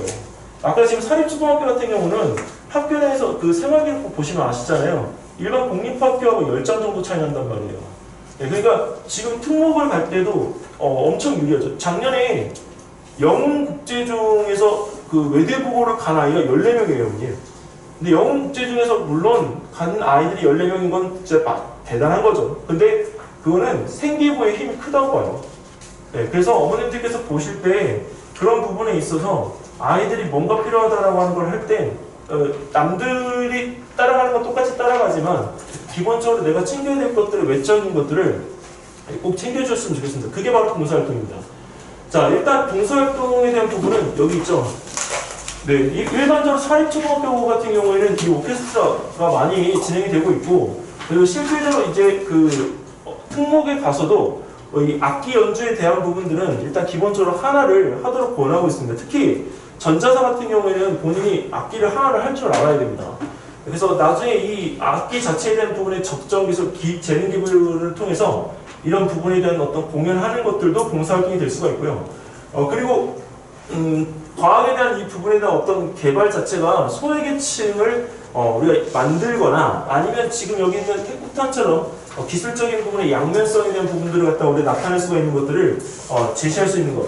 그래서 적정 기술이라고 하는 걸 통해서 내가 찾아가야 될 봉사활동에 대한 부분들을 할 수가 있습니다. 그리고 참고적으로 여기 영재교육원 자기소개서도 그렇고 나중에 서울대학교 입시용 자기소개서에도 기록을 갖다 할 때는 물론 어머님들 자녀들은 이제 자기소개서를 적을 일이 없겠죠. 근데 이제 중요한 건 봉사활동에 대한 부분의 사례를 갖다가 정할 때는 생활기록부에 적히지 않는 봉사활동도 면접에서 얘기할 수가 있습니다. 그렇기 때문에 봉사활동의 경험은 앞으로 굉장히 중요합니다. 그래서 이런 부분들에 대한 경험적인 것들을 아이들이 할 수 있도록 좀 해주시면 좋겠고요. 그리고 만약에 아이가 이제 그런 상황에서 움직일 수 있는 기반이 적다. 그러면 다문화 가정도 괜찮고 아니면 주변에 있는 친구들도 괜찮습니다. 공부가 너무 어려워서 자꾸 이렇게 뒤로 뒷걸음질 치는 친구들한테 자기가 알고 있는 수학적인 지식이나 과학적인 지식들을 갖다 이렇게 가르쳐주는 멘토-멘티 형태의 봉사활동도 경험적으로 가지고 계시면 좋습니다. 근데 그게 학교에서 인정하는 봉사활동이 있고요. 학교에서 인정 안 하는 봉사활동이 있어요. 근데 인정 안 할 때는 뭘 하시냐면 반드시 그 기간의 기록을 꼭 해주시기 바랍니다. 대상자하고. 그리고 사인을 꼭 받아주세요. 네. 그래서 그렇게 해서 나중에 챙겨 놓으시면 반드시 도움이 됩니다. 자, 그리고 또 하나, 여기서 분리수거에 대한 부분들에 대한 것들, 여기서 자연보호 활동으로 지금 게시를 갖다 한 건데, 이 부분에서 분리수거 과정에서 우리가 관심하고 이 실천을 갖다 통해서 제대로 이루어지지 않은 점에 대한 부분들을 경험했잖아요. 근데 얘는 이 분리수거 활동에서 얻은 이 경험을 가지고서 뭐를 했냐면 분리수거 확률을 높이기 위한 수학적인 공식을 만들었습니다. 그래서 봉사활동이 이런 경험에 대한 부분들이 만들어지는 거기 때문에 아이가 스스로 할 수 있는 부분들에 대한 것들을 늘려주는 경험치가 필요한 것, 이게 중요하죠. 자, 그리고 여기서 또 하나는 학급회장 된 것도 좋긴 한데 중요한 건 학급회장 돼가지고 열을 엄청 받았습니다. 왜? 이 친구는 아침마다 와가지고 정말 착실했어요. 창문도 본인이 닦고 복도도 본인이 닦고 책도 본인이 정리해, 청소기도 본인이 돌려. 자, 근데 중요한 건 이렇게 하는데 친구들이 안 도와주는 거예요. 그러니까 화가 너무 나는 거죠. 그래서 여기에는 이 부분에서 계속 이런 일들이 반복되니까 자, 친구들이 설득되어진다는 게 얼마나 어려운 일인지를 알게 된 거예요. 그래서 말의 무게를 갖다가 자기가 한 말을 지키기 위해서 그렇게 했던 것들을 본인 스스로가 실감하게 되어진 것들. 네, 그 본인이 하지만 이게 인정이 된 건 뭐냐면 어쨌든 자기가 말한 것에 내뱉은 것을 지키려고 한 거지만 결국 학급을 위해서 봉사한 거잖아요. 근데 이건 봉사 점수에 들어가지 않는답니다. 그러니까 자기가 한 봉사활동에 대한 부분들을 인정을 갖다가 이 기록으로 남길 수는 없지만 이걸 통해서 내가 어떤 걸 갖다가 받았는지에 대한 경험치를 살려주면 그것도 자기소개서에 적는 충분한 봉사활동으로 인정이 될 수가 있습니다. 꼭 생활기록부에 적힌 봉사활동이 아니어도 괜찮으니까 충분하게 아이들이 그런 경험치에 대한 부분들을 좀 살려서 이야기할 수 있는 봉사활동을 채택해서 여기다가 기록을 해주시면 좋겠습니다. 자, 그리고 이 봉사활동 피하세요라고 지금 제가 해놨는데, 네, 여기 보시면, 자, 이렇게 봉사활동에 대한 부분들을 했어요. 근데 여기도 똑같이, 어머니, 뭐가 없지 않아요? 뭐가 없어요? 네, 활동 명칭이 없죠? 네, 이 봉사활동에 대한 거는, 네, 이런 거는 나중에 자기의 따뜻한 마음을 갖다가 이렇게 표현하는 글에서 이렇게 해주셔도 되는데, 봉사활동에 대한 명목이 없습니다. 봉사활동에 대한 단체 명칭이나 봉사활동에 대한 어떤 활동 그 명이 없기 때문에 이 자체로는 봉사활동을 했다라고 인정할 수가 없습니다. 네, 그래서 이런 것들은 봉사활동에 대한 부분에서 피해 주시라고 한 예를 보여드리는 겁니다. 자, 이제 독서죠. 이 독서는 지금 이제 제가 운영하는 영재학 TV에도 각 전공별로 5권씩을 선정해놨고요. 그 5권 선정해놓은 건 최근에 있는 책들이고 여기서 지금 말씀드리는 건 합격자들이 선택했던 책입니다. 자, 근데 이 책에 대한 부분에서 어머님이 아마 이 책에 대한 부분들에 대해서 이 책들을 이렇게 선택한 거를 보실 때 좀 생소한 책들일 거예요. 근데 여기서 이 세계 건축 여행은 아까 그 큐브를 갖다가 이용해서 건축물을 구상한 친구한테 영향을 준 책이고요. 네, 그리고 여기 뒹굴뒹굴이라고 하는 이 부분에 대한 거는 본인의 어떤 지식적인 부분에 대한 것들을 습득하는 과정에서의 어떤 형성되어진 인성에 대한 부분들입니다. 자, 그리고 여기 현대 문명의 길을 묻다 이런 것들은 적정기술이죠. 사실 적정기술에 대한 책은 서울대학교 영재교육원을 지원하는 친구 중에 거의 실패를 안 한 책입니다. 네, 적정기술은 제가 자신있게 추천을 드리는 적정기술은 지금 시중에 약 100여 권이 있습니다. 네, 정말 많습니다. 근데 만약에 여학생들 같은 경우에는 적정기술 소녀에게 묻다 이런 책들도 괜찮고요. 그리고 여기서 이 적정기술에 관계되어진 책들이 많기 때문에 또 나는 청색 기술을 선택할 거야 이렇게 나오시는 분들도 계시는데 청색 기술 선택 안 하셔도 됩니다. 오히려 내용이 더 번잡해지고 난해합니다. 그래서 적정 기술에 대한 책들을 선택하셔서 준비하시는 거를 저는 추천을 드립니다. 네, 그리고 이 내용적인 거를 어머님 한번 읽어보세요. 왜냐면 이 내용적인 것들은 책을 읽은 부분에 대한 어떤 스토리고 그리고 책에서 아까 여기처럼 큐브에 관계되어진 부분의 건축 기술이 자기한테 영향을 준 그 사례들에 대한 내용들인데 큐브에 대한 내용이 지금 들어가 있나요? 안 들어가 있나요? 안 들어가 있죠? 네, 그러니까 이런 부분에서 굳이 책하고 연결될 필요는 없으나 내가 이 수학적인 부분에 있어서 가장 이제 하고 싶은 건축이나 이런 부분들에 대한 것들을 하고 싶을 때 선택했던 책이다라고 하는 부분만 한 가지 놓고 보시면 되겠습니다. 자, 그리고 이제 물리책인데요. 가장 진짜 많이 쓰는 책 중에 하나가 파이만의 6가지 물리입니다. 근데 이 파이만에 대한 이 물리 노트나 이런 책들이 있지만 요새는 테드나 이런 데에서 그 뷰가 몇 천만 뷰, 몇억 뷰를 기록하는 과학자들이 있습니다. 근데 그 과학자들이 최근에 책을 내기 시작했거든요. 그래서 그런 책들을 선택해 주셔도 되는데 수준이 높으면 영상을 보고 그걸 책 대신 공부해도 괜찮습니다. 이해하셨나요? 네, 영상은 아이들한테 책보다 더 쉽게 다가오거든요. 그래서 어머니들께 하나 팁을 드리면 책을 선택을 하셨어요. 근데 교보문고에 가서 책을 구입하셔야 돼요. 근데 책을 가지고 오라고는 안 하잖아요. 그래서 저는 개인적으로 책을 선택하셨으면 유튜브를 보실 걸 권합니다. 네, 왜냐면 유튜브는 애들이 빠른 시간에 볼 수가 있고 몇 번을 볼 수가 있기 때문에 그 책에 대한 내용에 대한 부분들을 서칭 다 끝낼 수 있거든요. 그래서 저는 책을 선택하시고 유튜브를 보실 걸 권한다. 이게 핵심입니다. 요새는 보는 트렌드가 바뀌었습니다. 그렇기 때문에 전자책도 얼마든지 나오고 있기 때문에 거기서 유튜브에 대한 책의 내용을 풀이해 놓은 거를 보시면 좋고 만약에 책의 선택 자체가 어려워요. 진짜 책을 어떤 선택을 해야 될지 진짜 어렵습니다. 그러면 저는 꼭 추천하는 강사가 있습니다. 네, 설민석. 네, 설민석의 그 사이트에 들어가시면 책에 대한 내용 논리를 풀어놨는데 진짜 재밌습니다. 네, 그 재밌고 내용도 잘 쓸 수가 있습니다. 설민석이라는 그 강사분이 포인트를 탁탁탁 짚어주니까 책의 내용 요지도 정말 잘 짚을 수가 있어요. 그래서 저는 그 책에 대한 부분에 대한 내용들을 참고를 해서 책에 이 기재를 하셔도 상관이 없습니다. 그리고 책을 읽은 날짜를 갖다가 적으라고 하니까 이게 진짜 고민이 돼요. 왜 책을 읽었는데 이거를 2학년 때 해야 되는지 3학년 때 해야 되는지 5학년 때 해야 되는지 이게 고민이 된단 말이죠. 그런데 최근에 읽었으면 최근의 날짜를 기록해 주세요. 예, 그 대신 인성책 있잖아요. 인성책은 어머님들이 좀 고민할 때 학년을 1개나 2개 학년 정도로 좀 낮춰주세요. 예, 인성책은. 왜 그러냐면 인성은 어릴 때 형성되어지는 거기 때문에 기본적으로 지금 6학년 정도가 되면 바꿀 수가 없어요. 그래서 아이들이 볼 때 그 인성책에 대한 부분은 좀 나이를 낮춰도 오히려 더 효과적이니까 인성에 관련되어진 책을 갖다 선택하실 때는 학년을 좀 낮춰달라 이렇게 말씀을 드리고 싶습니다. 자, 그리고 여기서 이 물리를 선택했던 이 친구는 여기 아까 전공에 관계되어진 이야기 들어가고 본인 그 다음에 여기서 절반은 왜 두 줄인가에 대한 부분에 또 들어가죠. 적정기술. 네, 안 들어가는 데가 없어요, 언니. 근데 이 적정기술에 대한 부분에 대한 것들을 강조를 해야 되는 게 마찬가지인 거죠. 자, 그리고 또 하나 여기 동물농장.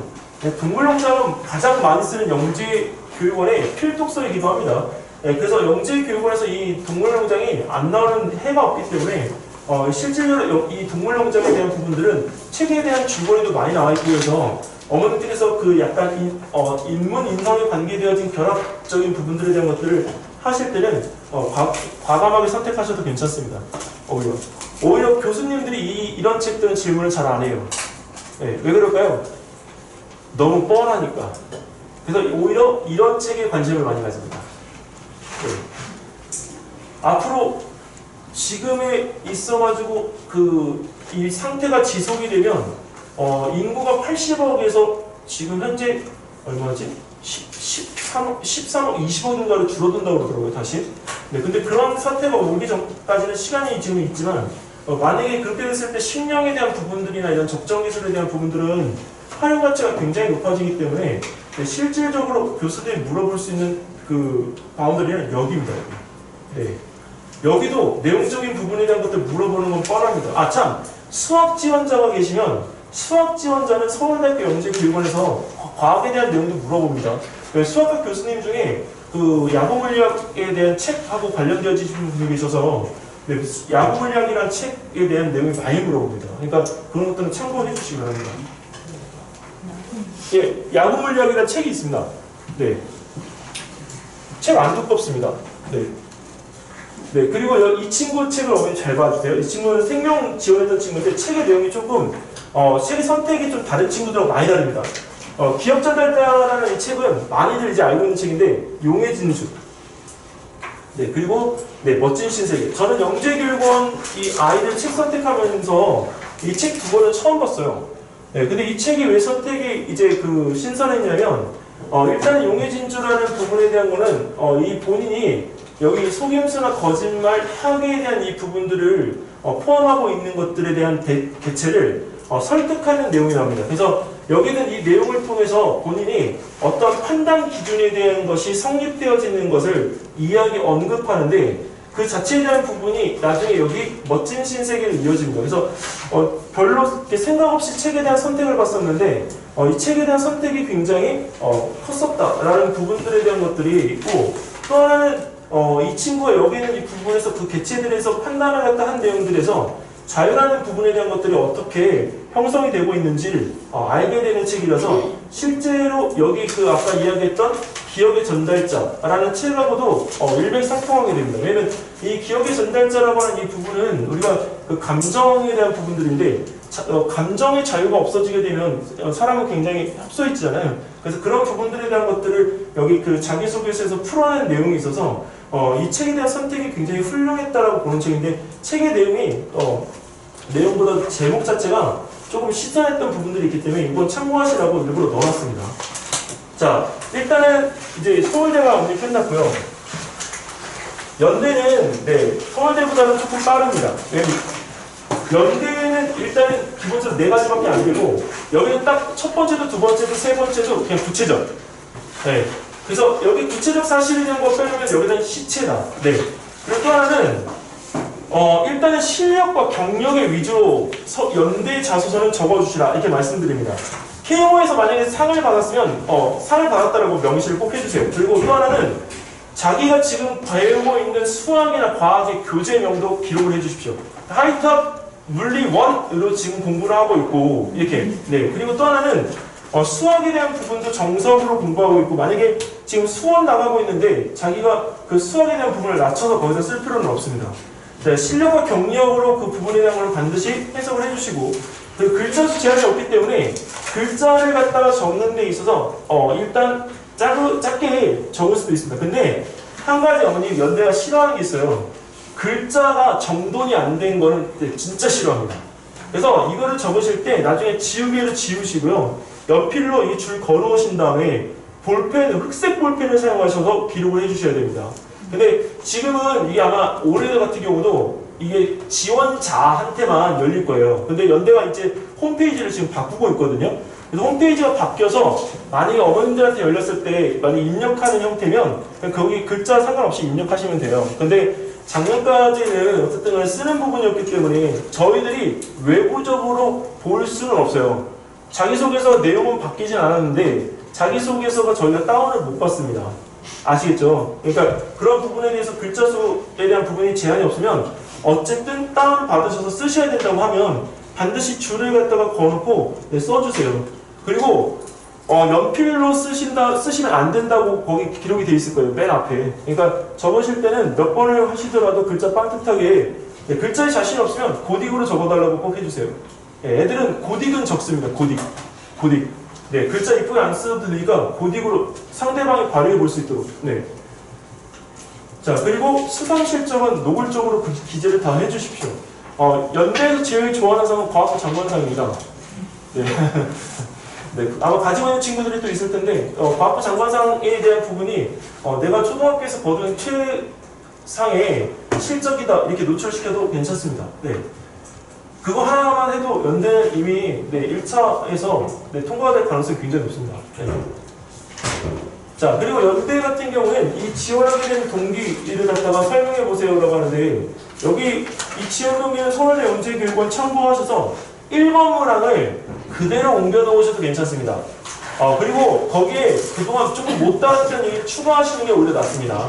예, 서울대 거를 먼저 적으시라는 말씀이에요. 그러니까 예, 연대 거를 먼저 적고 서울대 거를 적으려고 하면 힘드니까 서울대 자소서를 먼저 적으시고, 그 서울대 자소서를 바탕으로 해서 연대 자소서를 작성하시면 짧게 끝낼 수가 있습니다.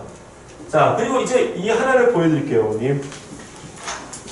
이 친구의 연대 자소서는 여기도 보시면 영재학급 영재교육원에 우리가 관심을 갖게 도와준 사람이 있습니다. 그래서 영재 담당 선생님, 그 다음에 처음에 선생님 얘기가 나오는데 실질적으로 이런 얘기를 원하는 게 아니에요. 여기는 아이가 적었기 때문에 이 아이가 적은 내용에 대한 부분은 별로 내용이 와닿지 않습니다. 5학년 영재원에 떨어졌을 때도 선생님은 제게 괜찮다. 절대 괜찮으면 안 돼요. 네. 자, 이런 표현을 갖다 할 때는 절대 괜찮으면 안 돼요. 왜냐면 진짜 내가 억울해서 다시 준비해서 내가 이렇게 했다라고 해야 되지, 괜찮다면 이렇게 하면 안 됩니다. 그러니까 그런 부분에 있어서 이런 멘트들이나 이런 것들 참고하시라고 넣어드린 건데, 전체적인 내용에서 보시면 아시겠지만 내용이 길기만 하지 내용이 구체적인 내용이 없습니다.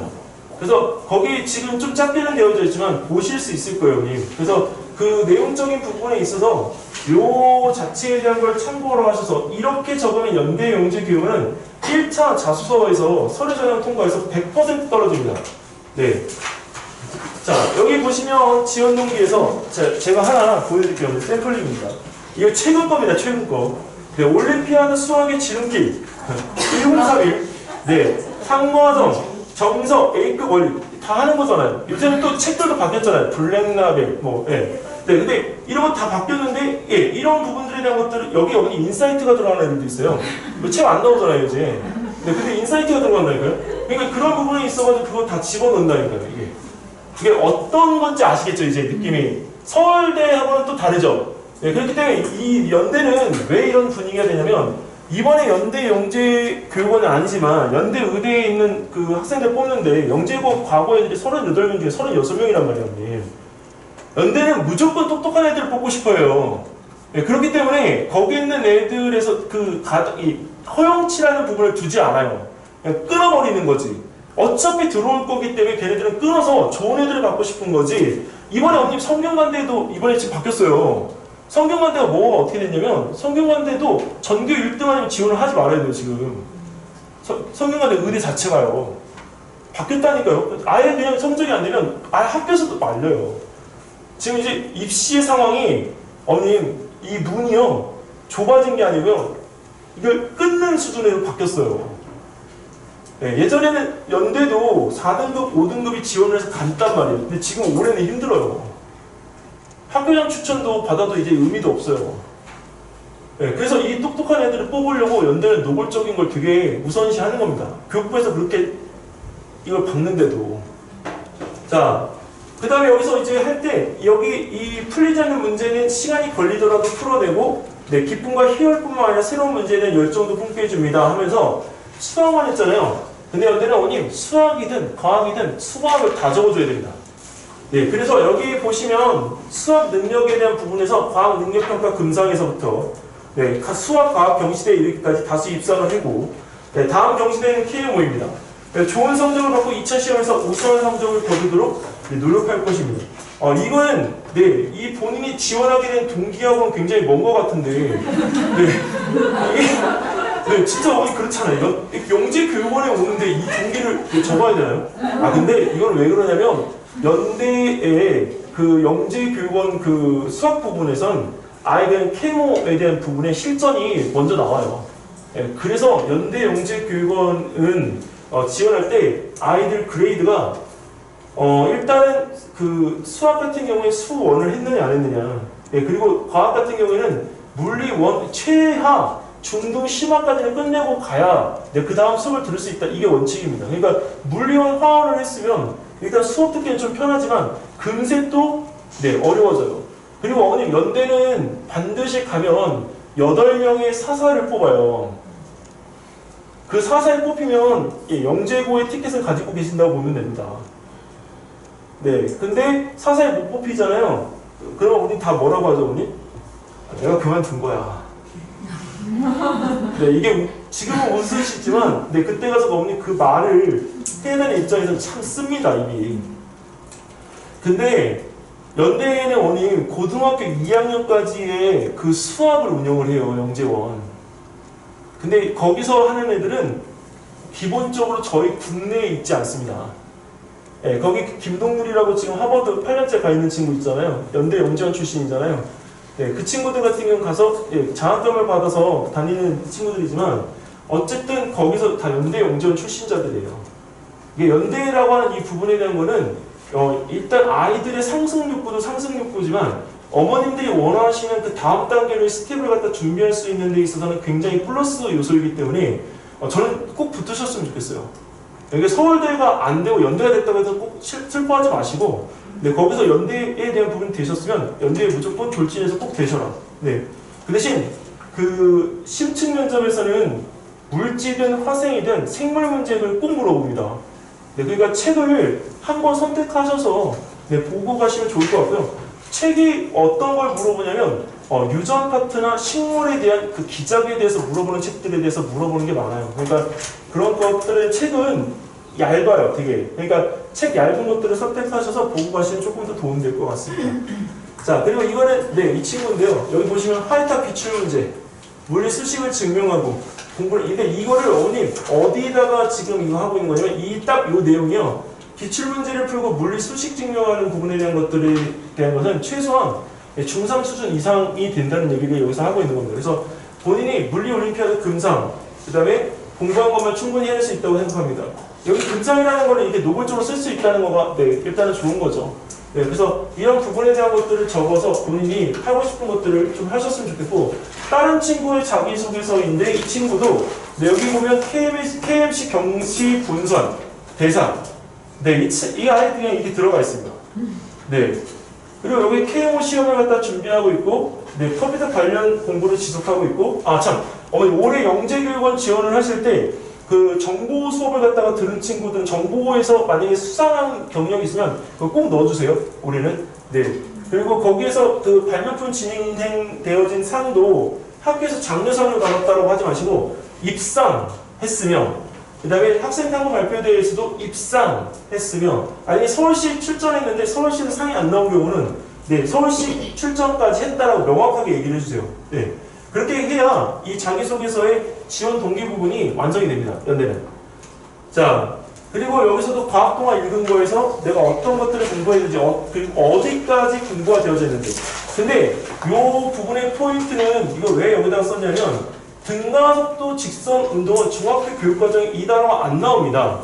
네, 고등학교 물리 1에 나오는 단어이기 때문에 이 현재 아이가 이렇게 취지를 받아서 고등학교 물리 1을 수업하고 있다라고 하는 것을 본인이 우회적으로 그냥 어필한 것 뿐이에요.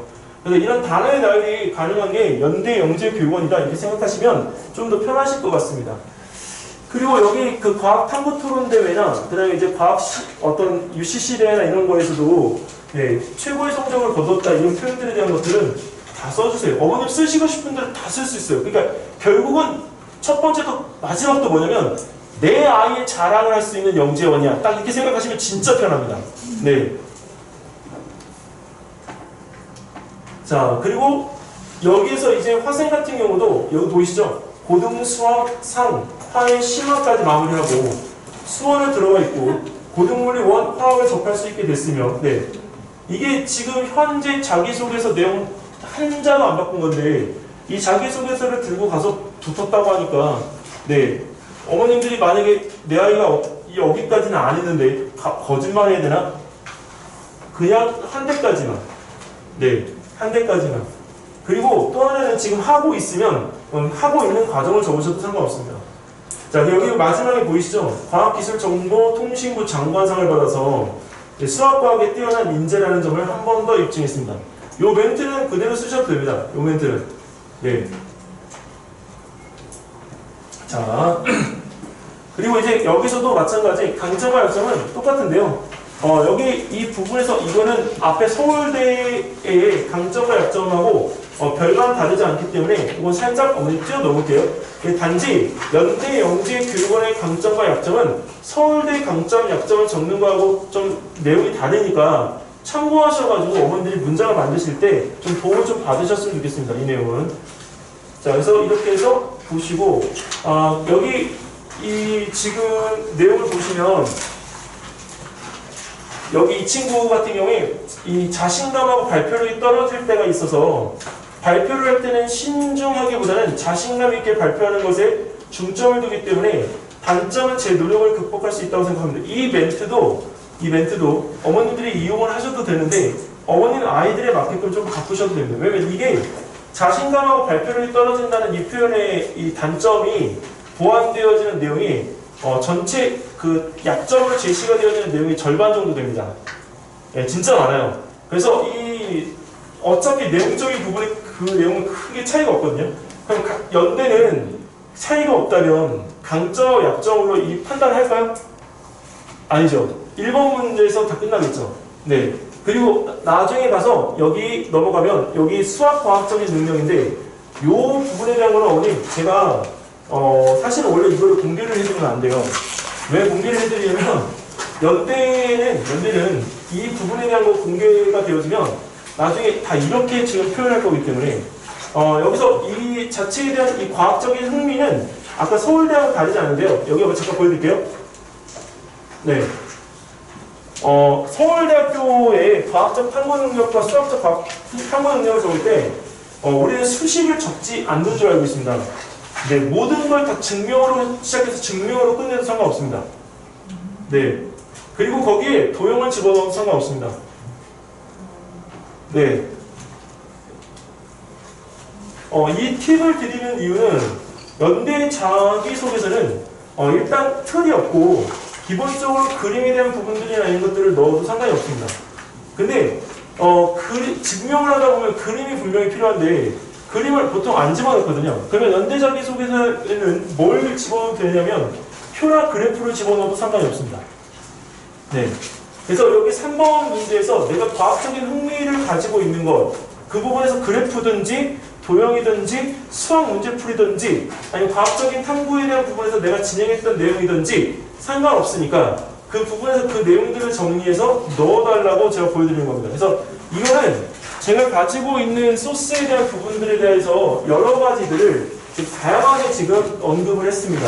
그래서 어머님들께서 이 부분을 좀 참고하셔가지고 네, 이 구체적인 흥미 부분에 대해서 언급을 좀 해주시면 네, 좀 더 도움이 될 것 같습니다. 그리고 연대는 심층 면접에서 만약에 질문을 2개를 하면요, 면접에 관계되어진 부분에서 지식적인 측면은 아까 생물 같은 것들 물어보고 나중에 하나를 물어보는데 바로 이게 4번입니다. 미래 계획에 대한 부분에서 하고 싶은 일인데요. 이 하고 싶은 일은 영재 교육원이기 때문에 여기도 마찬가지 반드시 사회적인 부분의 협력과 배려가 꼭 들어가야 됩니다. 자, 그래서 여기 있는 이 부분은 의미상으로 따질 때는 엄밀히 이야기하면 서울대 자기소개서의 5번 봉사활동 부분입니다. 그럼 여기도 들어가야 되는 단어가 있겠죠? 무슨 단어가 들어가야 되죠? 적정기술. 네. 그럼 이제 어머님들이 좀 하실 때 좀 더 편하게 하실 수가 있습니다. 자, 그래서 제가 쓰는 노하우의 가장 큰 핵심은 적정기술입니다. 네. 그러니까 어머님들이 적정기술에 대한 단어를 제가 계속 알려드리는 건 대학교 입시 자격이 지금 현재까지는 유지가 되니까 대학교 입시 자소서를 써도 실패 안 하는 자소서는 적정기술이 들어갑니다. 네, 그러니까 책을 선택하실 때도 전공책은 아무리 어려운 책을 선택하시더라도 인물에 관계되어 있는 책은 적정기술을 선택해야 됩니다. 네, 그러니까 거기에서 그런 적정기술에 대한 활용도를 높이고자 하는 게 영재교육원의 취지이기 때문에 그 영재교육원의 취지에 맞추셔서 준비를 하실 때는 적정기술을 진짜 활용을 하셨으면 더 좋겠고요. 실제로 적정기술의 적용 사례를 먼저 찾아보시고 하셔도 절대 늦지 않습니다. 네. 자, 그래서 이런 부분들에 대한 것들을 참고해서 좀 하시면 도움이 되실 것 같습니다. 자, 그리고 어머님 여기서 여기를 살짝 넘어갈게요. 네. 교사 추천서는 좀 공개를 좀 해드리면 좋은데 이 교사 추천서는 2가지가 있어요. 하나는 제가 적은 게 있고요. 하나는 선생님이 적은 게 있어요. 근데 교사 추천서는 아까 제가 말씀드렸죠. 가능하면 선생님이 좀 적도록 좀 도와달라. 이유는 자기소개서의 내용하고 이게 같으면 떨어져요. 제가 해보니까. 네, 그래서 사실은 제가 하게 되면 저는 그 친구의 학교 생활을 모르잖아요. 그럼 어디를 보고 하겠어요? 생활기록부 아니면 자기소개서인데 생활기록부에도 내용이 보면 초등학생들이기 때문에 별반 내용이 많지가 않아요. 네, 그러면 그 내용적인 부분에 대한 것들만 보고 하게 되면 선생님들이 그 아이 판단해서 쓰는 문구들이 있는데 그 문구를 따라갈 수가 없어요. 어머님들이 지금 나중에 그 생기부 띄셔가지고 옆에 친구분들하고 생기부를 비교를 해보시면요.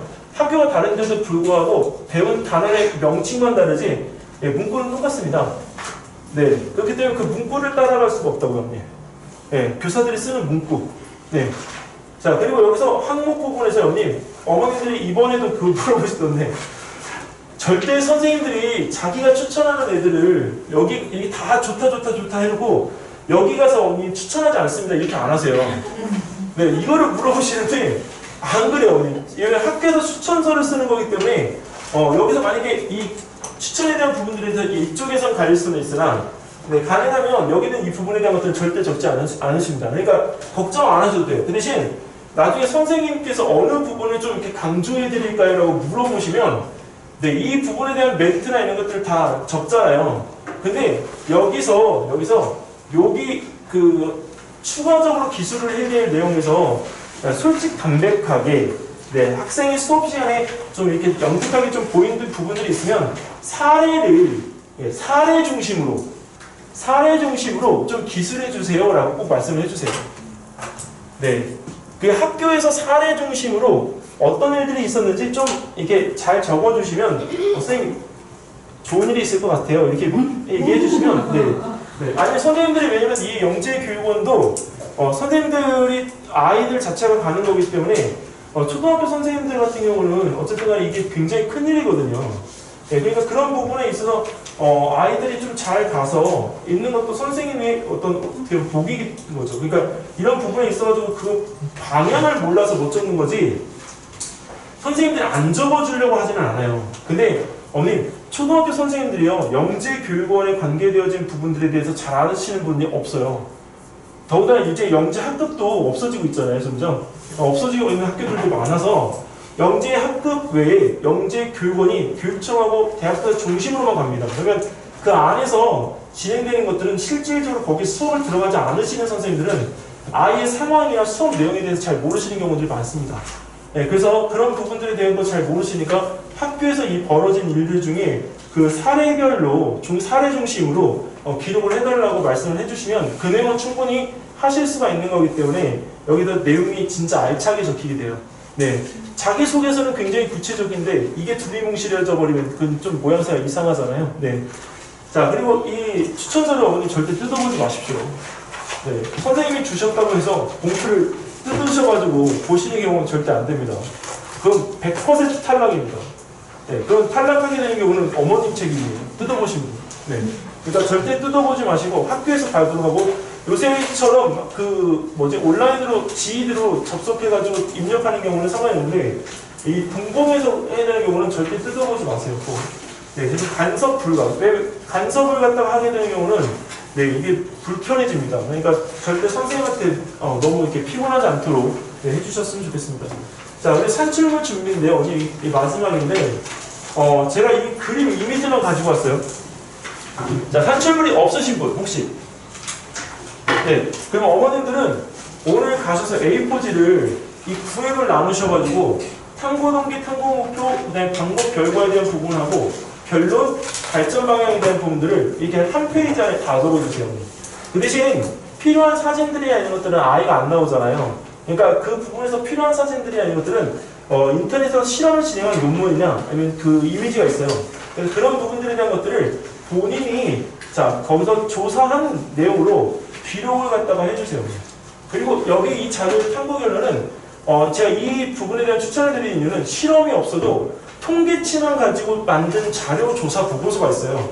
그래서 그런 경우에는 이 부분에서 꼭 실험적인 부분에 어떤 테크닉적인 사진이 들어가지 않아도 그 그건 인정이 되거든요. 그러니까 그런 부분에서 산출물을 작성하실 때는 이런 형태의 작성들을 좀 해주시면 좋겠고 컬러풀하게 해도 상관이 없습니다. 네. 자, 그리고 이거는 아까 제가 보여드렸던 친구의 또 다른 이미지인데 그 이미지들이 지금 다 이렇게 이 친구 신경세포에 대한 전달 과정을 다 하나하나 이렇게 다 그린 거예요. 이게 대단한 거죠, 진짜. 이런 걸 풀이해내는 데 있어서는 네, 뛰어난 겁니다. 그러니까 이 친구 지금 서울대학교 영재교육 가서 좀 잘하고 있는데 어쨌든 이 친구가 이렇게 좀 하고 가서 수업을 받을 때는 좀 힘들었어요. 왜? 고등학교 거에 대한 내용을 배우니까 네, 이 친구가 좀 따라가기가 좀 힘들죠. 그러니까 여기까지는 잘 풀어냈지만 풀어내는 방식에 대한 차이가 있어서 영재교육원하고 약간 이렇게 좀 동떨어져서 가는 분위기였는데 지금 이제 졸업할 때가 돼서 네, 글쎄요 어느 정도까지 좀 성장했는지 저도 궁금해요. 네. 자, 그리고 또 하나는 이 친구 아까 그 작품 하나 중에 이거를 제가 보여드릴게요. 여기 보시면 그래프 들어가 있죠. 네, 그리고 실험 내용에 대한 부분들 들어가 있죠. 근데 이거 다 자기가 그림을 갖다가 그린 것도 있지만 사진을 갖다 넣은 것도 있잖아요. 아까 제가 어머니한테 말씀드렸던 거는 여기 이 내용 있죠. 이 내용에 대한 부분들을 자, 이거는 정리가 안 된 겁니다. 정리를 이렇게 시키시라고요. 네. 그래서 만드시면 그 산출물도 인정이 됩니다. 특히 그 중학교 1학년 중에 올해 지금 4월 달에 과학 탐구 토론대회가 아니라 과학 토론대회에 참석했던 친구들이 있으면 개요서를 가지고 있을 거예요. 개요서. 그 개요서에 대한 부분을 한 페이지로 정리하셔가지고 제출을 하셔도 상관이 없습니다. 네. 토론대회 개요서. 네. 일단 여기까지가 일단 제가 준비한 내용이고요. 어머니 혹시 책 한 권 못 받으신 분? 이 책 못 받으신 분? 없나요? 다 받으셨나요? 한 번만 못 받으셨나요? 잠깐만요. 그러면 원래 이렇게 쓰는 거 맞나요? 복사가 안 되는 거. 아, 단면으로 뽑았습니다. 네. 흰 종이가 많아요.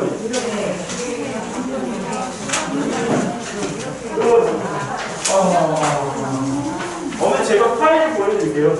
네. 진짜요? 죄송해요, 어머니. 네, 저희 오늘 목사기가 속성이네요. 저기 전화번호에 어머니 혹시 아이폰 쓰시는 분? 아이폰은 파일 보내기가 안 돼요, 어머니.